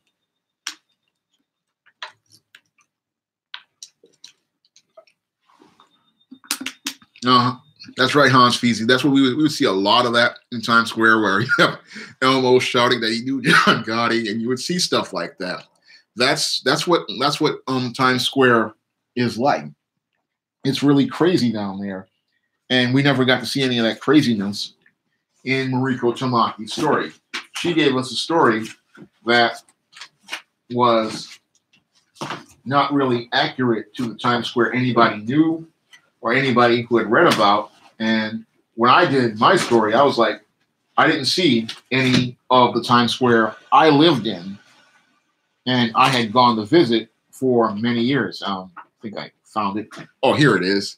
This is Easting Little Girl Lost. This was a book I wanted to put a professional cover on, but I just didn't have the money at the time. But this is a story that I wrote that is set in Times Square, and this was one of my better sellers on Smashwords. A lot of people picked this one up for free, and they shared it on for free because they really enjoyed it, and they enjoyed it because the details were very strong. And that's something you want for a story, is for your details to be very strong. You can pick this one up on Amazon, or you can pick it up on Smashwords for free. So you can read this and see a story about Times Square from someone who actually has been down there and has lived in New York City. So that's something I wanted to do, because again, you can only write about what you know, and a lot of SJW writers, they go into stereotypes because they don't know anything, they haven't experienced anything, they haven't experienced people, they haven't experienced relationships. So that's why their stories come across as really flat. And if you're a writer, one of your greatest tools in writing is research. And sometimes you have to go beyond just reading things online. Sometimes you actually have to go outside and see things. And one of the things I did for a book I did called Recipe for Success, I went all the way down to Brooklyn Heights to see the brownstones, and that really helped with the story. So you have to actually do things and see things, and that's what makes those stories richer overall. Rapper 1000 says, it's a disgrace that critics are forgetting about the Wonder Woman movie just to elevate Captain Marvel. I see that as just a sad state of affairs as related to Hollywood, because when it comes down to Hollywood, what they want to do is use hyperbole to make you believe something that isn't true. And they try to gaslight you into believing that, oh, Captain Marvel was the first big heroine, when she wasn't the first big heroine. The first heroine we ever saw in a movie as related to superheroes was Elektra, and that movie flopped. Catwoman flopped. Ghostbusters 2016 flopped. And they're not even talking about other books, other movies out there. Well, when it comes down to the CEO, they're thinking that they can make you believe something as related to this strong heroine thing. They believe they can eventually wait you out, and then eventually you'll accept their heroes as heroes. Unfortunately, in the publishing game, you're just going to wind up losing more and more money over time, because the audience is only going to buy what they want. They're thinking that they can force the customer to buy something that they don't want, but at the end of the day, it's the customer who has the money at the end of the day. And it's your job as a publisher or a manager to get people to buy what you want. So people like your Kathleen Kennedys, your Bob Igers, they're thinking that you have to buy their books, but you don't have to buy their books, because there are people like myself who want to offer you an alternative with the ISIS series books and the East Team series books, and you can go pick those up on Amazon. So you can go pick up an alternative and get the stories that you want, because in a free marketplace, you don't have to settle for a brand name if the brand name isn't producing quality. You can elevate another brand to the same level that the previous brand had. So, for example, if you don't like SJW Marvel books, you can go out here and pick up an SJS Direct book. And you can do that with the Indiegogo. You can just go out there and pick up an SJS Direct book. And you can go out here and elevate SJS Direct all the way up to the same level as Marvel. Thank you, Bombor. I'm glad that you're a big fan. I know my job is to serve you and give you guys what you guys want. So you can stop buying Marvel and start buying SJS Direct, because I appreciate my customers and I want to give them the very best in terms of quality, and I want to give them the very best stories. So that's something I would love to do. And thank you, Hans Fizi. I have a long way to go on this Indiegogo. So if you could tell your friends about the Indiegogo and you could pledge to the Indiegogo, that would help me get this book out here even faster, because I'm eager to get this out here to you.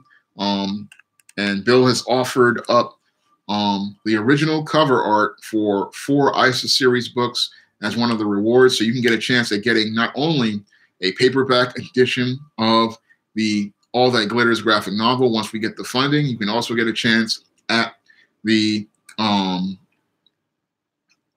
you can get a chance at getting a piece of Bill Walker's original art. Tyler asks, I use New York City as a backdrop for a lot of my stories because it's the place I've lived, it's the place I know, and it's a place where I know where everything is. So writers write about what they know. So I don't usually try to take my characters too far outside of New York City. I have taken them to places like Transylvania. I have taken them to other parts of the world, like the Island of Solitude, but I try to stick with what I know. And if I don't know something, I try to research it, because the last thing I want to do is write about an area and talk about a neighborhood I don't know anything about. Like, for example, when I was doing Maryland, I did so much research on Los Angeles, it wasn't funny. I wanted to know about the neighborhoods. I wanted to know about Burbank. I wanted to know about Crenshaw. I wanted to know about South Central, which is now called South LA. And I wanted to know so that when I wrote the story, that it felt real to the reader. So when I was here, I was doing studies of streets and neighborhoods, because I want you, when you read the book, to be like, okay, that's a neighborhood I know, that's a place I know. Even when I was doing the Nikki scripts, I would talk about, Crenshaw swap meet, and I did that as a joke, but there is a Crenshaw swap meet. So, and I want it to be as realistic as possible to the reader, because if you sit there and talk about, oh, the Crenshaw swap meet is in Burbank, they're going to look at you and go, Burbank and Crenshaw are 2 different neighborhoods, and you're sitting there talking about something that isn't real, and then the reader's going to wind up calling you out on it. So whenever I do writing, again, I want to make sure that it's real for you, so that when you read it, you go, oh, that's a real neighborhood, that's a real part of the community, and that's a real place that I know. So that's something writers have to do in their research. And comic book writers, we have to, again, do our research so that the story is as strong as possible. So whenever you're writing a story, you really want the readers to get into the story, and you want to give them details that make that story pop for them. So that's something, is another part of your story as related to form, because that's when, as you've established your structure, you learn the structure, you have to learn how to make your form really strong. And your form is based on things as related to details, character development, and that's really going to be the thing that makes the story more vivid to the reader as you're making the pictures that come to life. Because if you can add those details to the pictures, that's going to make the story more vivid in the reader's imagination. And that's something that's going to make the story really move. I'm going to try to answer a few more questions before I wrap this stream up. But that's comic writing 101. I'm going to hope to do another stream about comic book writing, because there's a lot of things that are a part of a comic. And again, the first 3 pages are some of the most important ones, because that's where you have to condense your story. Now I'm going to touch on something that usually you don't have to do it when you're writing a script initially, but that is shots. And when you're doing comics, this is something I learned from screenwriting as they're doing shooting scripts. Usually some writers, they will talk about, you know, there are different shots. Now, when I was doing the All That Glitter script, I did put in shots, but I realized that maybe I shouldn't have, because maybe the artists will have a better idea of a shot they want to use. And when you have a comic, usually it starts with the splash page, and then you go into your different shots. Now, your wide shot is a full body shot. A medium shot is a half torso or mid torso shot. And then you have a close-up of a face. And then you have your other shots, like you have a back head shot or you have an overhead shot. And all of those shots are what you would use to direct the action for the artist so that they can come in here and draw the pictures, because the pictures are usually drawn from different perspectives. And usually the shots give a writer an understanding, no, an artist an understanding of what to draw. So it's an optional thing, but some writers, they choose to put shots in their scripts, and others choose not to put shots in their scripts, and they just choose to just let the artist, you know, pick the shot that they consider to themselves to be comfortable with. But it depends on what you want to do, because usually the letterer has to come in and they have to work with things, and they have to put the balloons in, the thought bubbles and the captions based on the shots, and they have to make sure that it's done in a way that does not impede the action or get in the way of the action. And that's something you have to really think about when you're doing a comic, is you have to think about when you're writing the panels, how the action moves so that the action does not get in the way of the art, and that the letterer doesn't have a problem with the putting that balloon in there. Because if you have too much dialogue, like I've seen in many of these SJW books,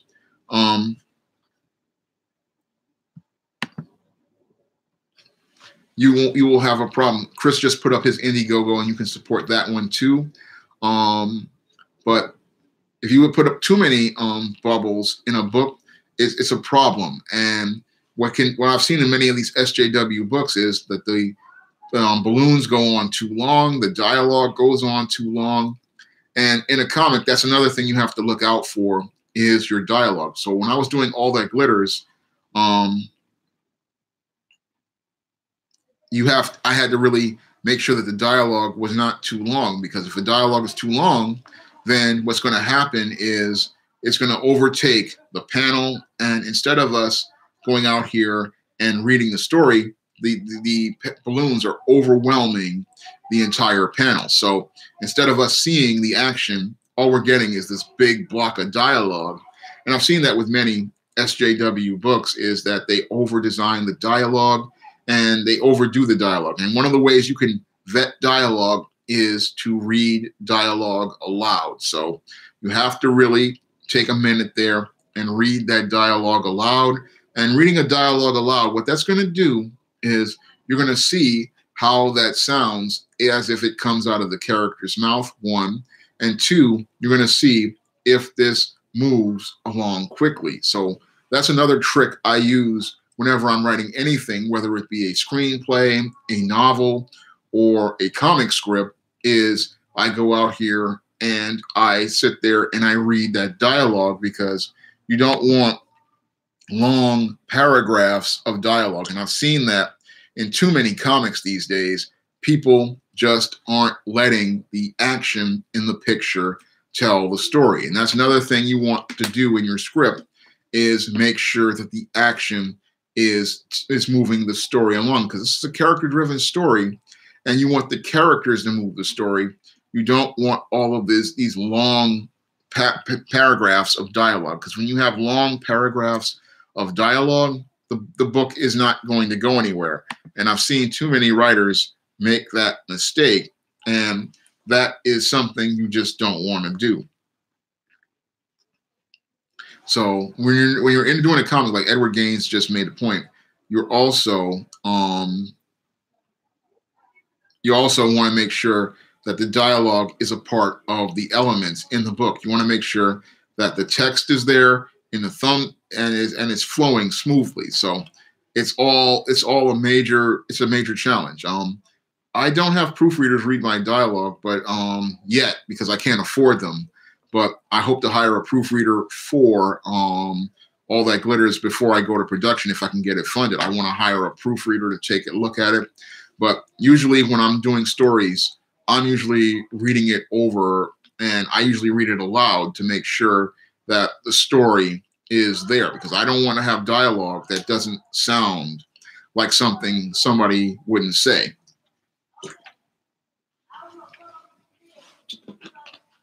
So that's a key element that a lot of today's comic pros aren't really looking at, is how that dialogue sequences. They draw this, they'll create these panels in the story, but then they'll come in here with this block of paragraph for dialogue. And if you do that, that's going to be the nail in the coffin for your story. So that's something you really want to think about. You really want to think about how you're going to lay your pages out, how your panels are going to get laid out, and you're going to think about, how these pages flow into each other. So you really want to think about all of those things when you're doing a comic, and that's what the writer has to do, because the writer is the foundation for everything. If the writer's story is not strong, then the artist has nothing to work with. And if the artist doesn't have anything to work with, you're not going to have a solid comic book. So that's something you really have to think about when you're doing writing, because if your story has to be laid out to standards if you hope to have that story work in the comic book medium. And what I'm seeing with a lot of writers today is they aren't really learning what they need to know about the basics of comic writing. And that's why a lot of the comics just aren't moving the way that they should. And that's really what's impeding a lot of the sales, because they're coming in here, they think that they can, again, use these novel techniques and these screenwriting techniques when, again, it's a completely different craft, and you have to learn how that craft works. Now, when I've heard about the DC Writers Workshop, and I thought that I applied for it a couple of years ago, but I never got in. And I look at that and I was like, they really weren't really teaching too well about the whole writing process. Because I look at the books that came out, like the Max Visaggio Eternity Girl, and it really was not coming together the way it should. A lot of people think you can go out here and just do something like Superman and Wonder Woman are flying together, but no, you have to show me a scene in the background. If we have an establishing shot and a splash page, you have to really let me know where this place is and why this main character is there and what they want there and why we should care. Again, all in one image before we transition to other images. So this is something we're not seeing in comics today. They're just coming in and just thinking, oh, we can just hire anybody off the street to write comics. And no, you just can't hire anyone off the street to write comics. You really need somebody with specialized training.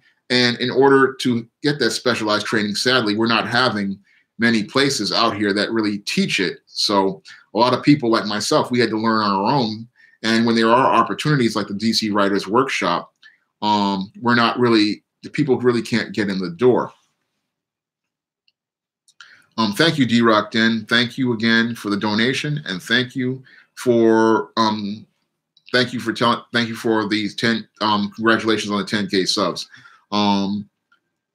Rudy, what caused the comic book drops in the last 5-10 years was the fact that you had on the DC side Dan Dido deciding that he was going to push a deconstructed story model for DC Comics that alienated fans. And what caused the drop of sales at Marvel was the fact that they wanted to push this forced diversity and identity politics.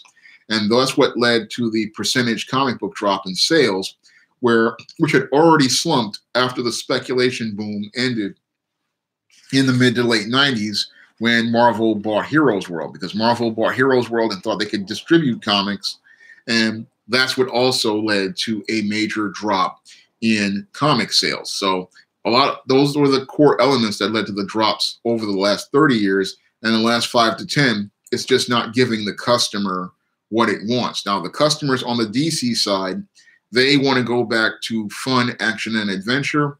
And on the Marvel side, what they want is their old classic characters back. People want Bruce Banner as the Hulk, Steve Rogers as Captain America, Tony Stark as Iron Man, Thor as Thor, and they want Logan as Wolverine. So what's up, Antoine? They want their characters back, and they also want their stories back. But when you have people like Sana Amanat and your CB Cebulski, what he wants to do is give you, he'll passively give you the characters, but aggressively, he wants to still continue pushing the identity politics, and he still wants to push many of these failed characters like Kamala Khan, Captain Marvel Carol Danvers, and Squirrel Girl, and many others. But the audience has already soundly rejected those characters, and because they have soundly rejected them, they think that they can continue to try to force them on you instead of just admitting that this character doesn't work and moving on. Well, Rudy, when it comes down to video games, they're not affected by identity politics because it costs millions of dollars to make a video game. And if the publishers of the video game don't get a profit, they wind up not only losing their money, but they also wind up with the company going out of business. So when it comes down to a video game, we're talking at least about $20–30 million in development. So when it comes down to that type of money, most people don't want to wind up risking it, especially on really expensive games like Mortal Kombat, which might cost $50–60 million to produce. So companies don't want to lose that type of money. So they don't really want to go out here and alienate their customer base.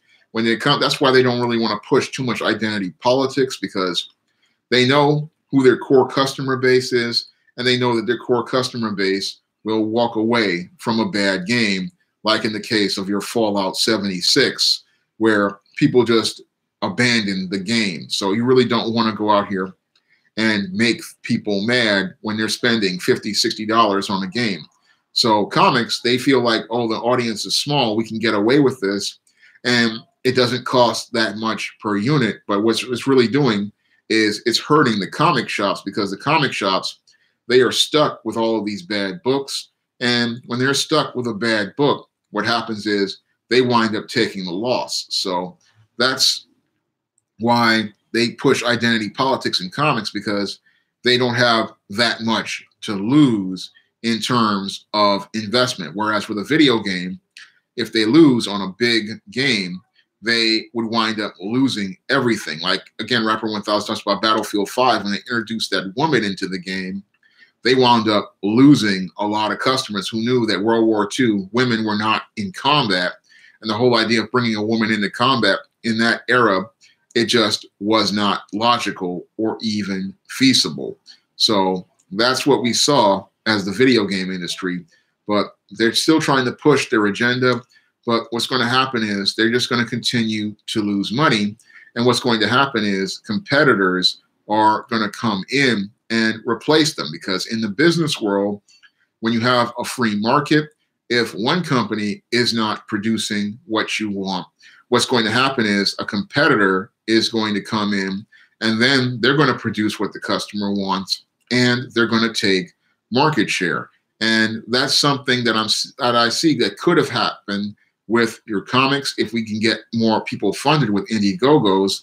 And if I could get the Indiegogo funded for All That Glitters, I could see a way to take some market share from both Marvel and DC, because what I want to do, again, is give people that old school action and adventure comic that's all ages that I used to get back in the 80s. And I want to be able to give them a comic book that's just all fun. So with this All That Glitters Indiegogo, which is going to be based on All That Glitters, the prose version, I want to be able to give you a fun, action-packed, family-friendly story that you would have no problem giving to a child at 8, 9, 10 years old, and would feel safe with them reading at 8, 9, 10 years old. That's what I want to give people with this Indiegogo, and it's what I want to give them with All That Glitters. I want to be able to give them that kind of story. And with Esteem Goddess Of, I want to give you all ages, family-friendly characters. And that's something that is really missing from comics. Because when I was watching Batman Bad Blood on Netflix, it was disturbing to me. It's like, yeah, this Warner Brothers animation, but it was just so dark that it wasn't accessible to youngsters. And this is what the industry desperately needs, because the kids are the ones going to these movies primarily, but we're not seeing those kids come into the comic shop to go buy the comics, because the comics are just so filled with identity politics and agendas that people don't feel comfortable about giving those comics to their kids. And I want to be able to go out here and publish a comic on the SJS Direct imprint that is family friendly and is something you would feel safe about going out here and be able to go out here and enjoy. Hans Feezy says there needs to be a book version of Stream for novels and comics. There should be, but a lot of authors don't want to do that because they lose royalties on that. Because every time you have a streaming service, again, you have a lot of content there, but the authors, they want to get paid per book. And because for a lot of us, this is the only way we make money, and we can't afford to put a book on a stream because it just costs too much. For example, when I do books on Kindle Unlimited, I make a lot less money when somebody reads a Kindle Unlimited book than they would if they bought the ebook directly or if they bought the paperback. So a lot of authors, this is a reason why they don't want to stream books, because they wind up losing money in the long term. Oh, Steam. But that's one of the things that's a major risk for an author. So, and a lot of people, the ebook version, they're not really making that much money. So,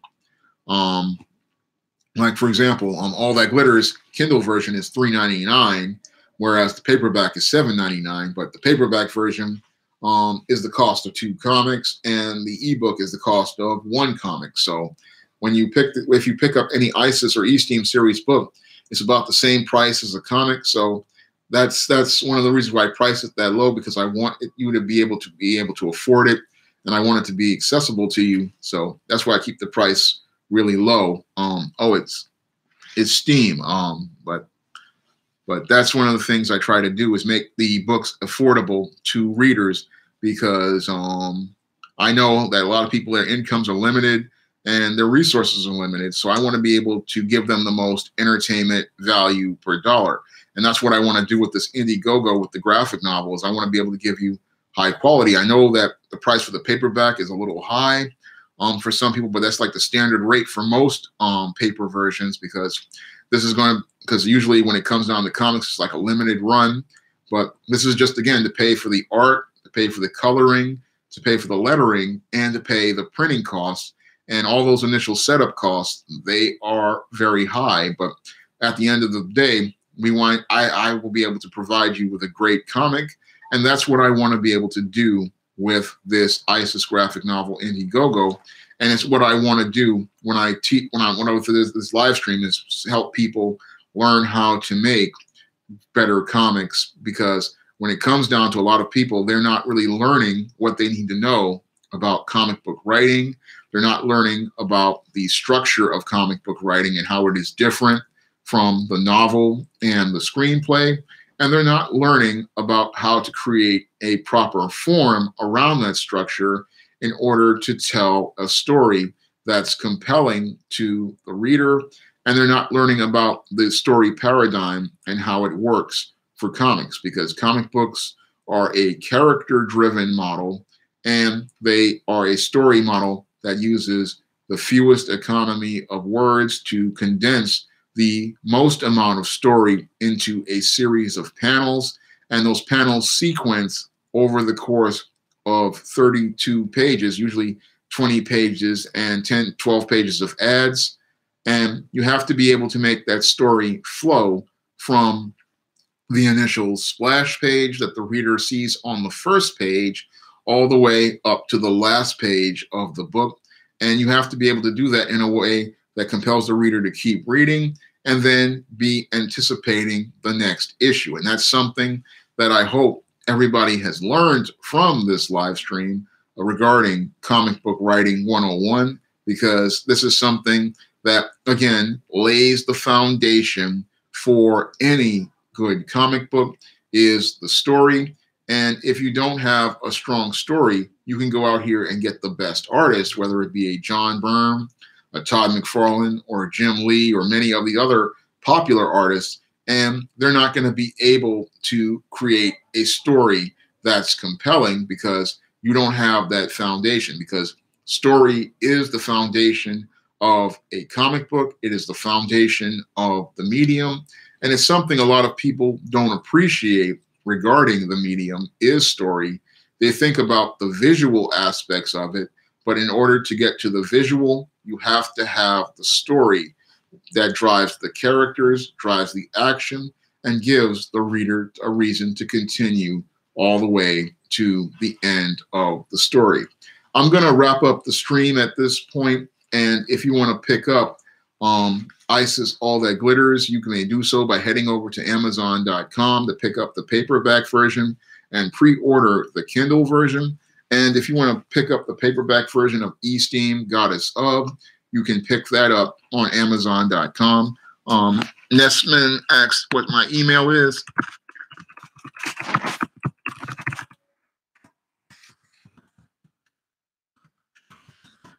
So if you have any questions or inquiries, you can check my email, sjsdirectamerica@gmail.com. And if you want to donate to the ISIS graphic novel Indiegogo, I would really appreciate it. I really want to see this project come to fruition, and I can only do that with your help. Right now, we are about $235 with 10 pledges, and I really need more pledges in order to achieve that $25,000 goal. So I'm going to wrap up this stream. Thank you very much for spending the time with me and learning about comic book writing. Thank you for subscribing to my channel and helping me get to 10,000 subscribers. And I'm hoping you'll be here for Friday night stream, where I'm going to talk about introversion in the goth subculture. Thank you again, and I'm hoping you pick up the books that I talk about in the stream.